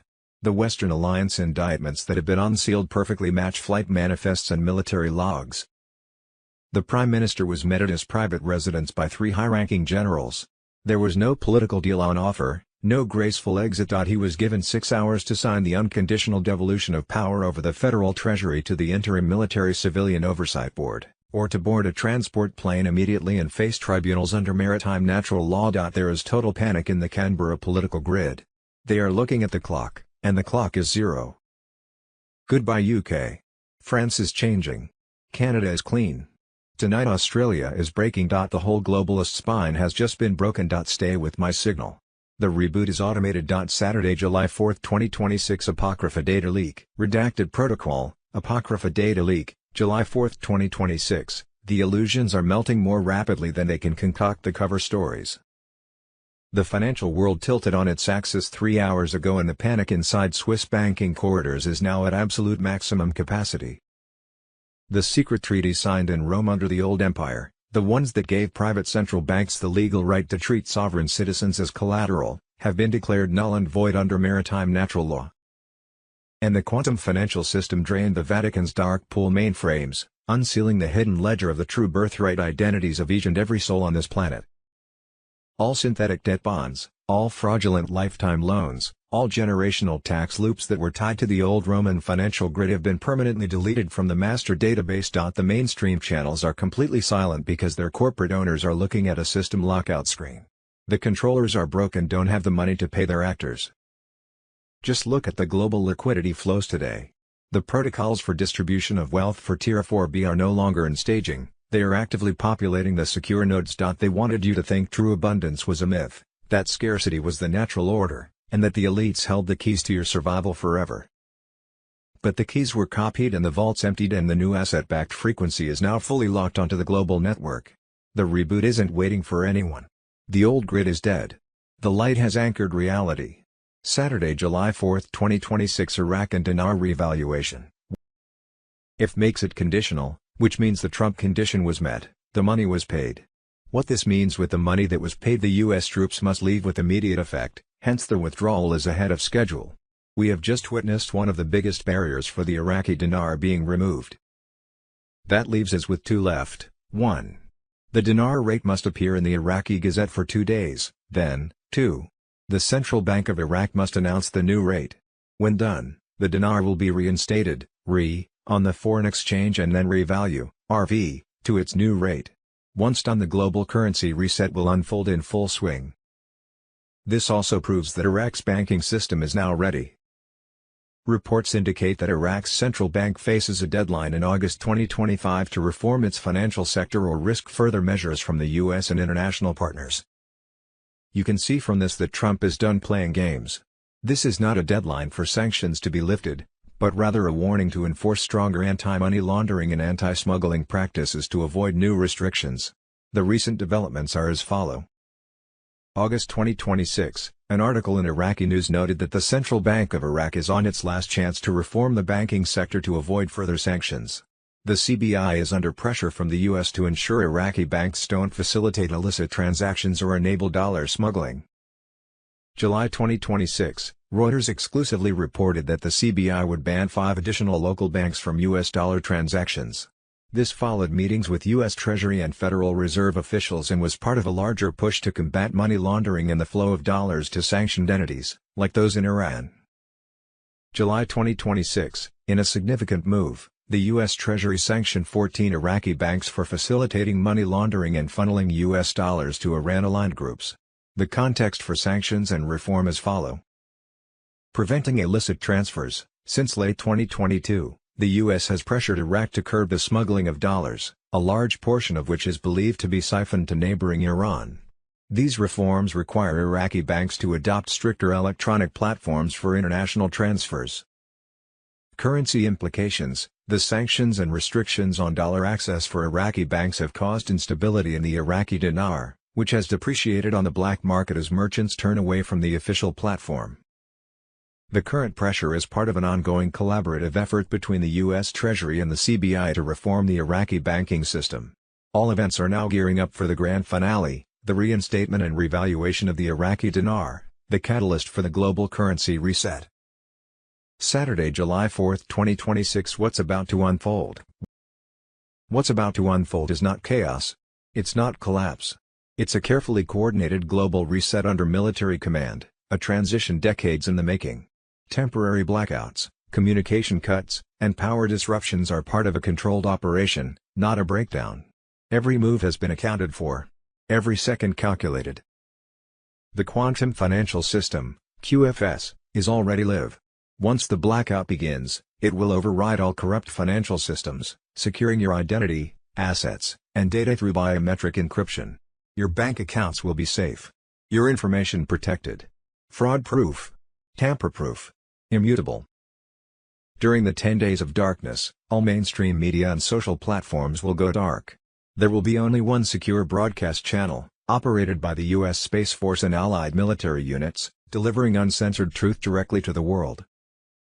What you'll see will shake humanity: confessions from those you were told to trust, tribunal footage exposing global crimes, proof of suppressed technology, stolen history, and systemic control. You will learn the truth about the deep state. About how entire nations were enslaved in plain sight. And why this moment is the storm we've been warned about. A new era of communication is also coming.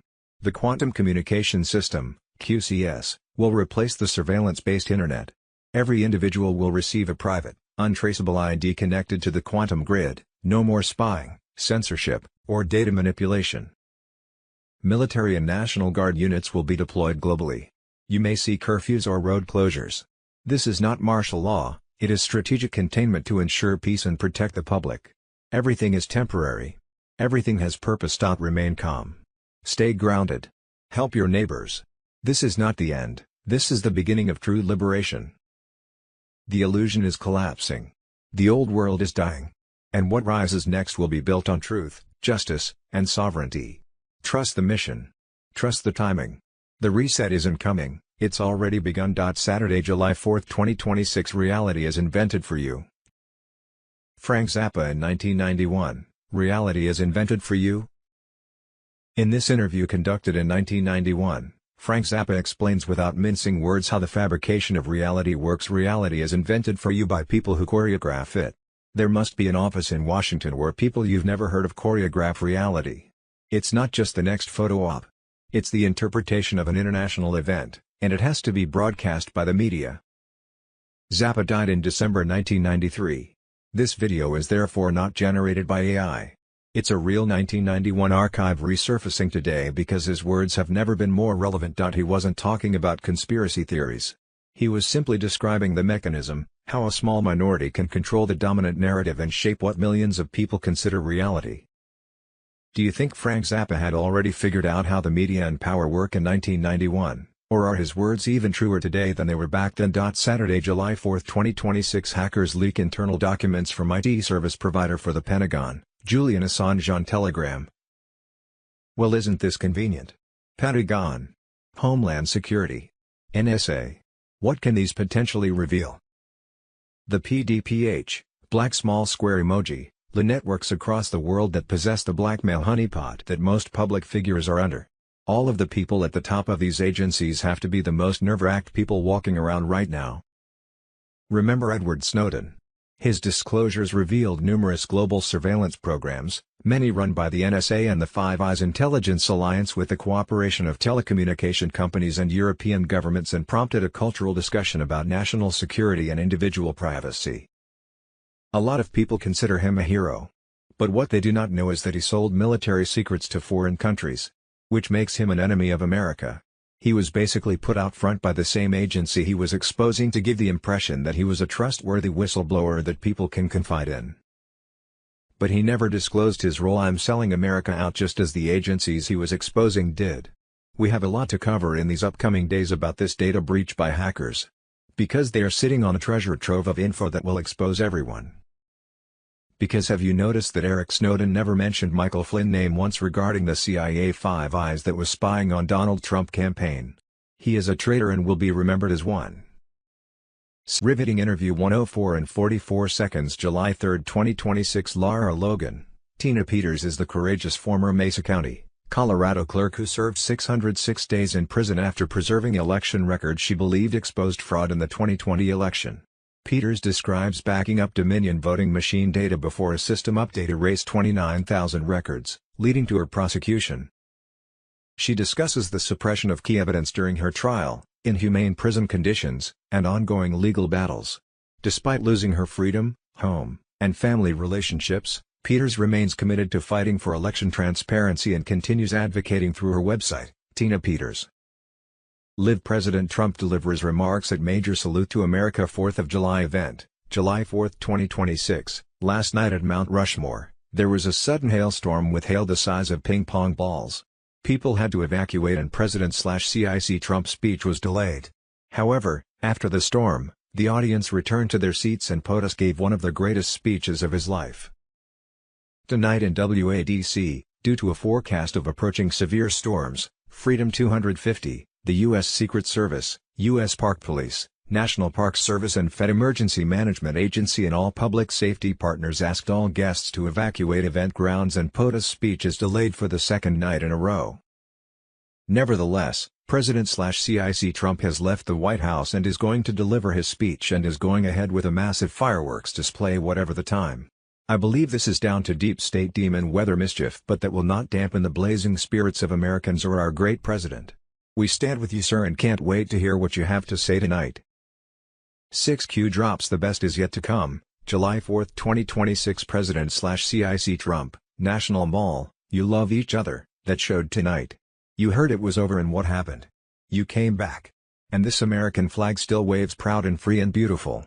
We have thrived and flourished because our founders were great, our cause was just. Our people are brave, our culture is exceptional and our destiny is written by God. And as we can see here tonight, after 250 years, the spirit of 1776 still lives within us all. It still roars in the hearts of our nation's capital. It still burns in the heart of every patriot. Thunders through every city and town and it still lights the entire world with the glow of American liberty, and there is nothing like that. At 250 years old we may be the oldest constitutional republic on earth, but our country is just getting started because the best is yet to come. What we think we know. Saturday, July 4, 2026, Proletario. Trump goes into a Stargate with the infamous Red Folder. The content discusses the significance of Donald Trump's actions with the Red Folder, linked to the PETA Act, revealing operational protocols for government continuity amid existential threats and advanced technology usage since World War II. Saturday, July 4, 2026, X-Spirit. Scientists brought back with AI for the first time. Scientists have developed AI technology to create digital copies of deceased individuals, providing comfort to the bereaved. However, concerns arise over emotional dependence and the implications for human relationships and identity.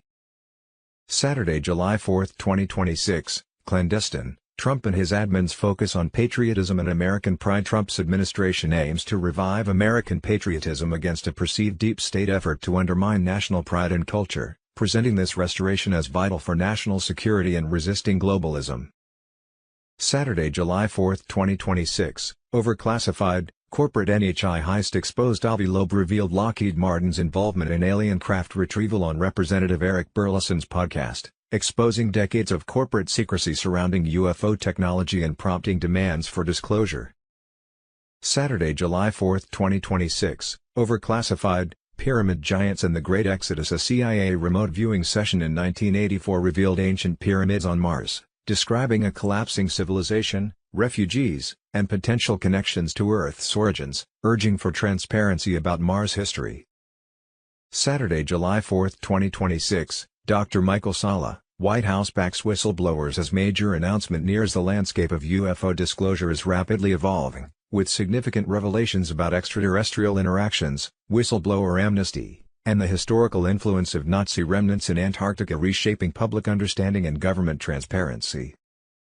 Saturday, July 4, 2026, Our Banner in the Sky. As the 250th anniversary of the United States approaches, reflections on its miraculous journey highlight a call for national renewal rooted in faith and resilience, fostering hope for America's future. Saturday, July 4, 2026, Bombshell. Trump's second Declaration of Independence, 1776 is reloaded and the deep state is crashing. President Trump delivers a second Declaration of Independence, not with parchment, but with raw power. 1776 has officially returned, the chains are broken, and the corrupt deep state system is crashing down right now. We the people are taking back control of the Republic. Read the exclusive update before it's censored. Saturday, July 4, 2026, AMG News Special Report, July 4, 2026, The Great Awakening is here. We the people, 250 years of fighting for freedom, 250 years of liberty. Today, the entire world stands still to witness the birth of a new era of freedom. We celebrate not just a moment in time, but the timeless spirit of we the people, the unyielding resolve of American patriots who have carried the flame of liberty for 2.5 centuries. How's breakfast? Good. Had a fun breakfast, so. Thanks for joining. Last minute thing. Do I got you? Or did you freeze? Oh, No, I'm good. I'm good. all right. We're good. What's up for today? Well, let's take a few minutes and I'll do what I can do, and then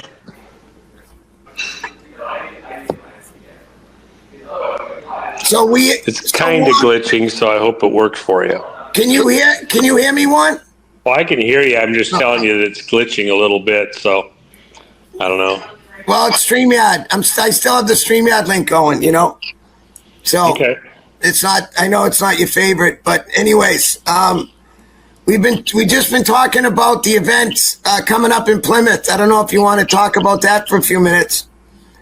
What up? Well, I'm excited to be out there. I want to come out. It sounds to me like you got some pretty fun stuff going with the plans for things to do.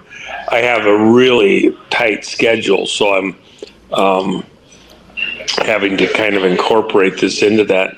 But I'm looking forward to it. So, and all of the events we've done out there in Plymouth, I don't think we've ever had one that wasn't just very unique, fun, different.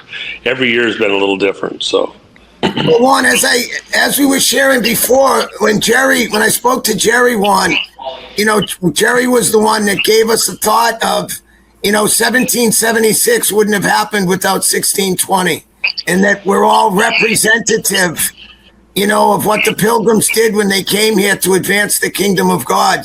So you look at America, Juan, without that godly relationship, it's whatever lane people are in. So, we have a small group, but a group of people that, believe in the Lord and, pray for the country and like that. And, remember a couple years ago when we signed the Mayflower Compact, there was 41 of the original Pilgrims that signed the compact, and there was a lot more than 41 of us there, and only 41 signed it. I just thought that one was just so incredible. It was a God nod, sharing that the Lord's with us. well, the one thing, as I said, even then, in the original compact, which we don't have the original copy, we have what people wrote was close to the copy. The original was lost somewhere in the Civil War. But we know from the writings of the various people that they envisioned a country building out. They envisioned cities with roads connecting, farms being established. They envisioned a lawful land with people representing the people, law enforcement, everything. They envisioned a country. And I think that their depth of vision is actually pretty incredible. They saw things that weren't as though they were. Yes. Very godly perspective. And they prayed that the people that this establishment that they were building would be a launching point to bring the gospel, not only to the natives in the land, but to the world. Yeah. So they envisioned in their original covenant with God that they were going to build a nation that would be literally missionaries to the world. And you have to picture, they left a land where they were serfs. They couldn't own the land. The royals owned all the land. Yeah. They couldn't own their labor fully. The taxes were very, very high, relatively. And so they wanted to go someplace where they could enjoy the fruits of their labor, in a scriptural sense, to own the fruits of their labors. Yes. And they couldn't get there.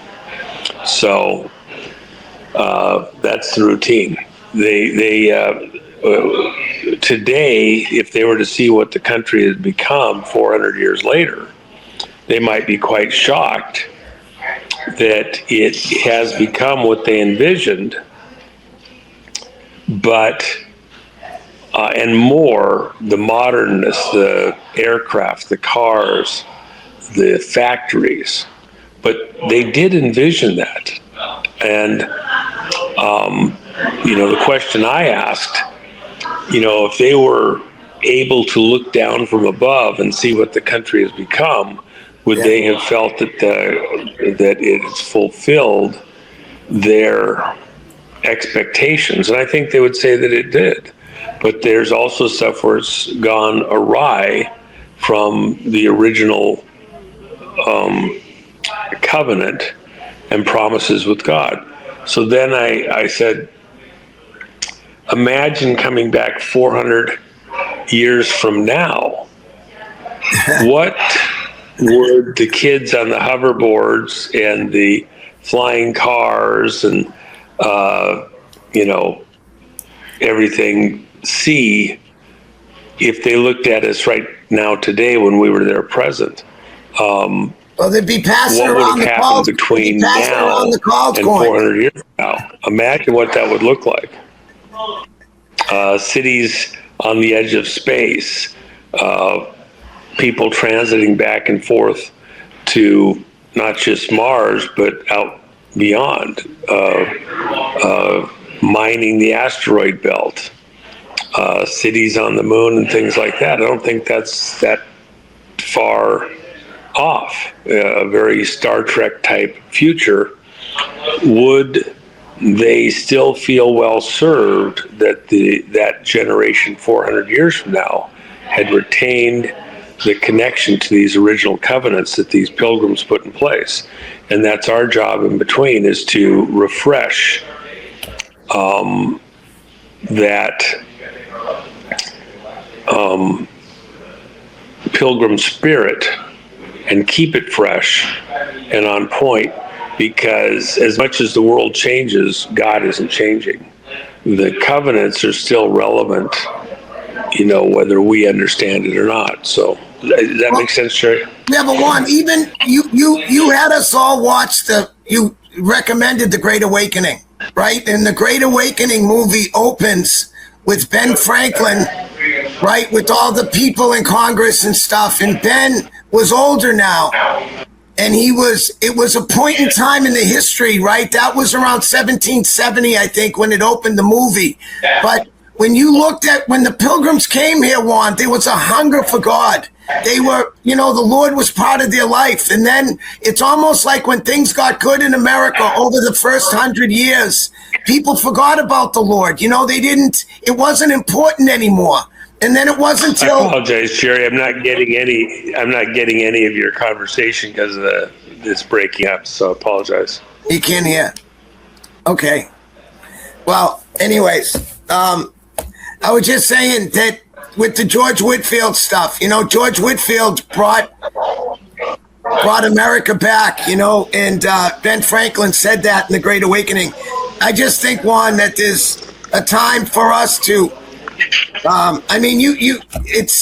It's bringing back the fire for the gospel, Juan. And there's not a fire for the gospel, right? You know that. There's not much of a fire for the gospel the way it used to be. So if you can't hear me, maybe you can just continue. I was just saying that, I think America needs to put the Lord first in their life and do it the way the Pilgrims did at the beginning. That's just the way I see it. So anyways, I think that,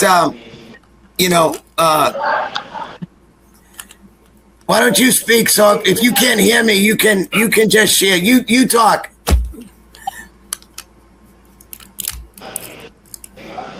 Well, I apologize. You're not coming through. The only thing I heard was fire for the gospel. Let me just say this: it's spotty. There's places where there is tremendous fire for the gospel. It just isn't. It's. I'm not going to criticize those that do have a fire for the gospel. There's a lot of places that do. It needs to be more. So we endeavor to spread that. It's what it is.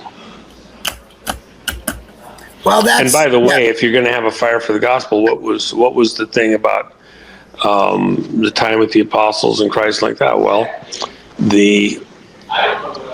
with signs following, signs and wonders, miracles. I think one of the things that will mark the days ahead is that, and this is why I invited everybody down to Curry Blake. If you want people to listen and pay attention, the pattern in the New Testament was that signs and wonders accompanied, and they weren't magicians' tricks.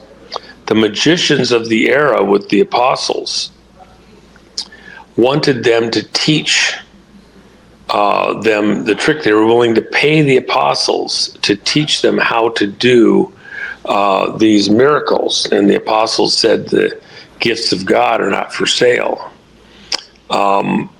They misunderstood and thought that they were looking at a magician's trick, and that's not at all what was going on.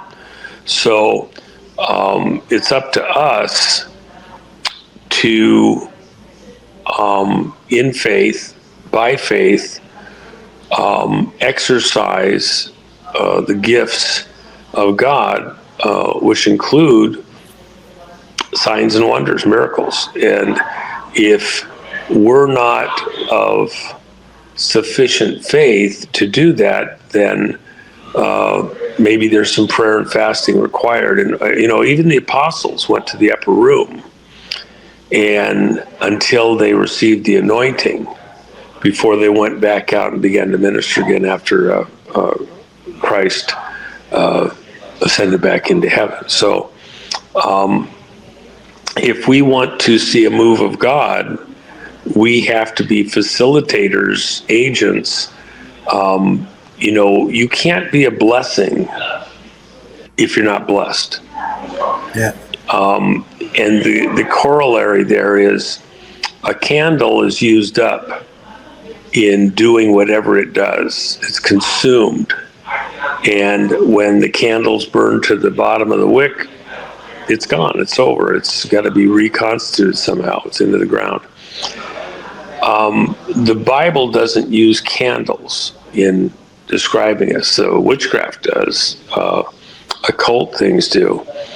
The biblical is a lamp, and a lamp can be refilled with oil. The wick can be trimmed. It can be refed. New wick. And so what we are is a lamp to the world, but we have to be filled with the Holy Spirit and refilled. We have to be blessed. If we are blessed, then we have something to bless with. And a lot of people, I don't feel God moving, anything else. Well, go be a blessing. Yeah. If you're pouring out of your cup, now there's room to pour more in. If your cup is full and you're not letting any out, it not only can't be filled more, but it gets stale. It gets stagnant. So if you want the blessings of God, you be a blessing. If you need healing, you pray for somebody that needs healing also. Yeah. If you, you know, need help with your finances, you be a blessing, and God refills. And, you know, he doesn't want everything in those situations. He calls for the 10th. You know, be a blessing and God will bless. And that's just honoring. If you believe that God is able to bless, then you aren't slow to be a blessing where needed. And you do it under divine direction. You don't just do it haphazardly and like that. For the most part, you try to be a little bit intelligent. You know, I was talking with somebody the other day that had given a fair amount of money to a certain cause and then felt like they didn't really, the people did not use what they gave in an appropriate manner. So I had advised, you know, maybe a little less and more management to make sure that it's going the way that you had intended, as opposed to just throw it out there and see what happens. And I think there's, you know, this exercising wisdom in what you're doing. But if you see somebody that's sick, don't be slow to pray with them. Don't be slow to be a blessing. And you can't out-bless, if it's truly done within a blessing mindset, what God wants to bless. He wants you as an agent of his good news. You know, they went around during the time that Christ was here, and then after he was ascended into heaven, and they spread the good news of the gospel, that you could be free from sin, that you could have eternal life, that you could be reconciled with God above, that you didn't have to go to an earthly temple, that you would be the temple of God living in you. So all of that, if you're blessed with God's presence, you should be a blessing to others, and there should be a flow through you, and then you continue to receive a blessing because you are a blessing. Does that make sense? Is it clicking for people? No, that's good. That's good, sir. Amen.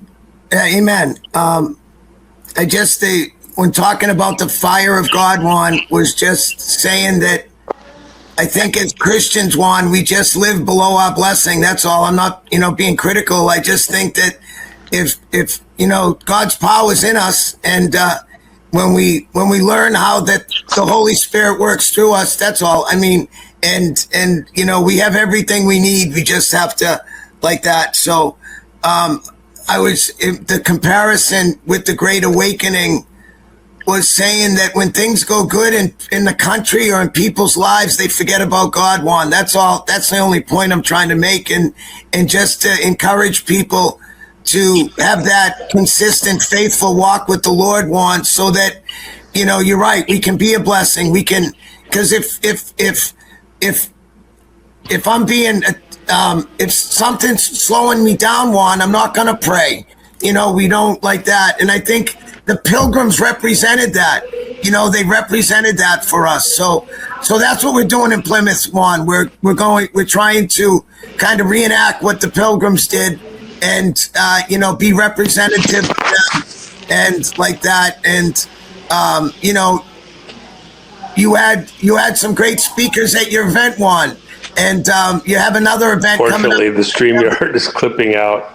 You can't hear me. I'm not getting what you're saying there. It's all good. It's all good. Well, anyways, do you have Juan, can you share anything else about what's coming up, or anything? You know, people ask questions all the time. Anything that is on your heart that people could, you did a great interview the other day with, I listened to, you know, saying what President Trump's about to do when he's 45, 46, and 47. Would you touch on that for a minute before we close? You're clipping out for me, so I'm not hearing what you're saying. I hope people are hearing you. Okay. Well, anyways, you talk. I don't know. It's all good.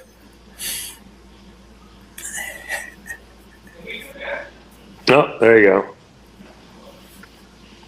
You're clipped out. I'm sorry, but you know, the one thing I would encourage people is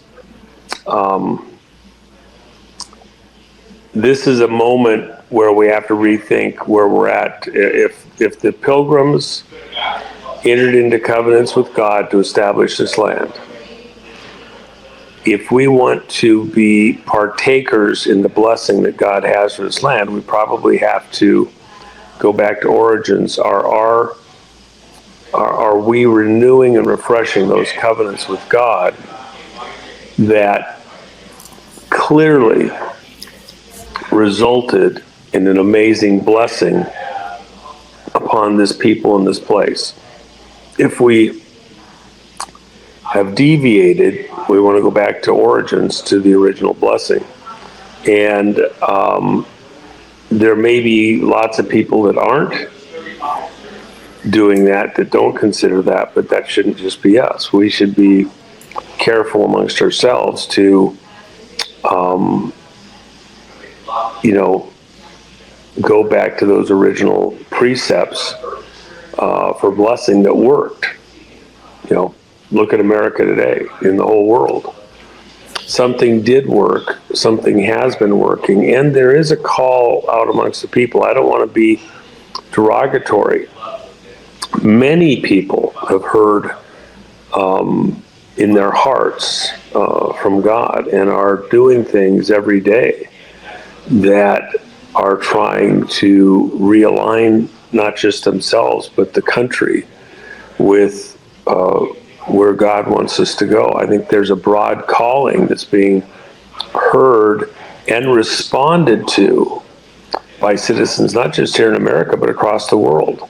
That's what these next moments are just about.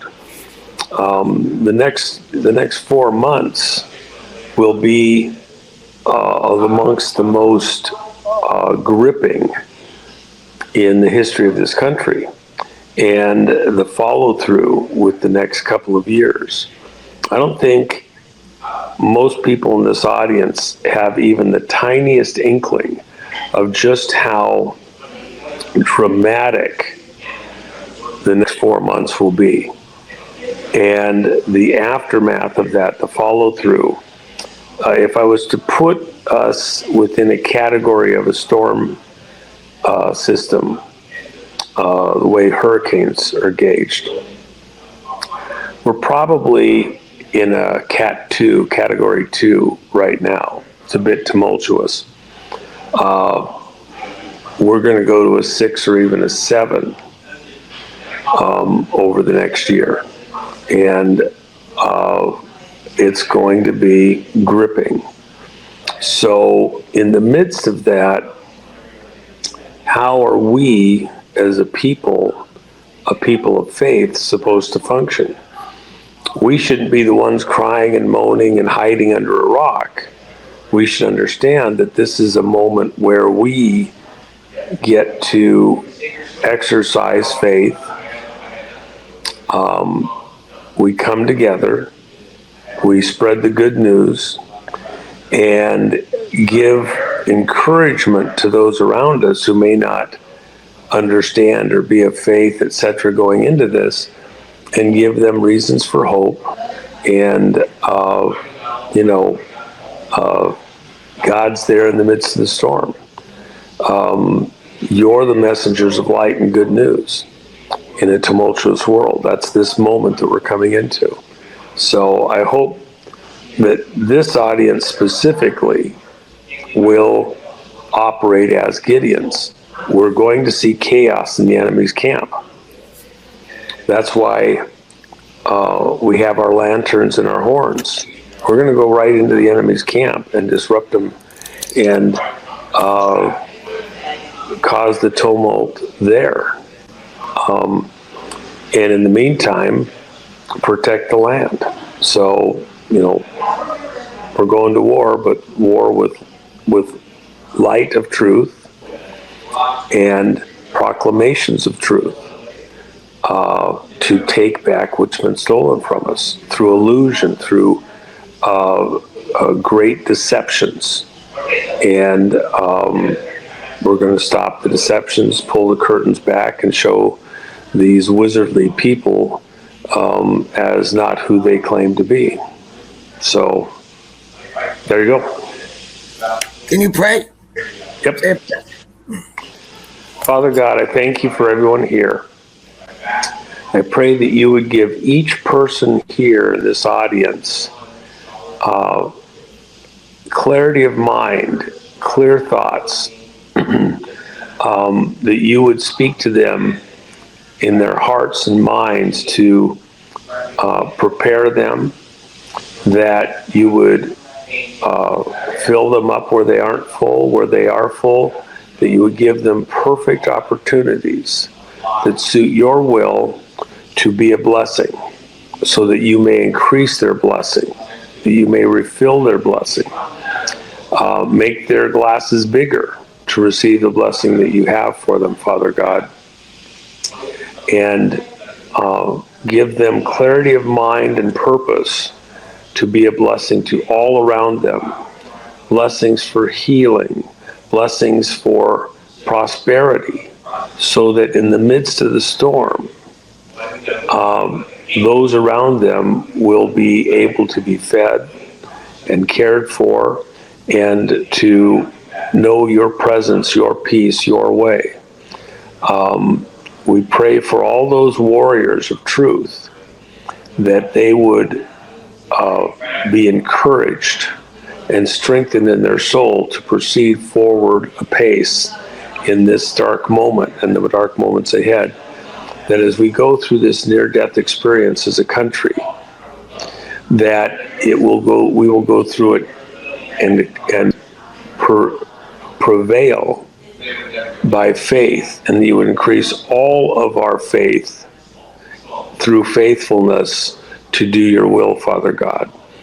That we would come through this storm, this group specifically, as shining like the noonday sun, that your presence would shine brightly through each person here out into the country, and that we would dispel the darkness in souls, in actions, in justice and lawfulness, that we will push out the darkness that has clouded our land, and those principalities, those powers of darkness in high places would be purged from the land by the light of your presence in your people, doing your will, your way, Father God.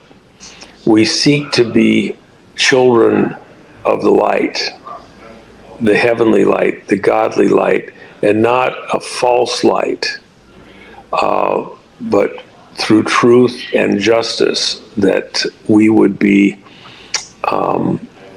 able with power to go forth into the world with ample supply from our own shores, to go into the world and to be not our brother's keeper, but our brother's brother, to be friends, and through kindness and through acts of beauty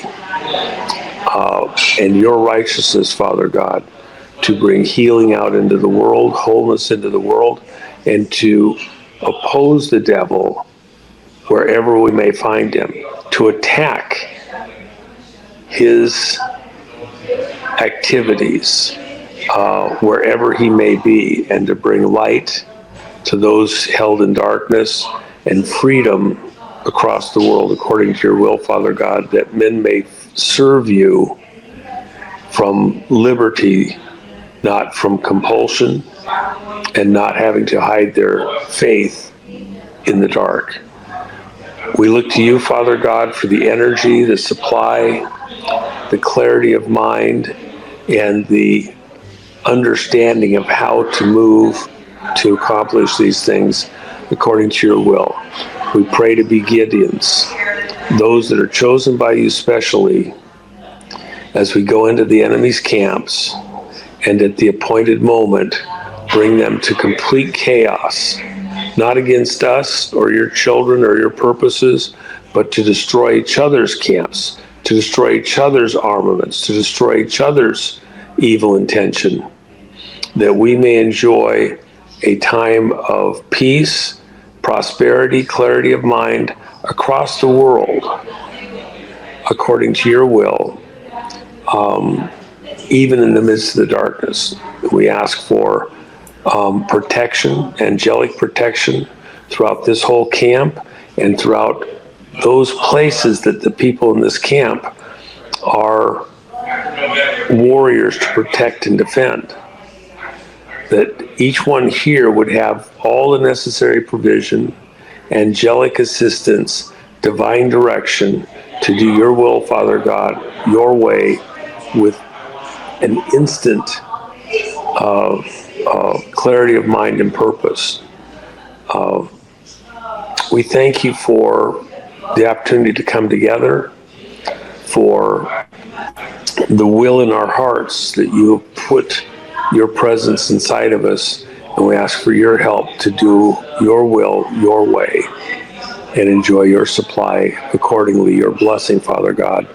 Bless us that we may be a blessing according to your will. We ask all this in Jesus' name, by the blood of Christ.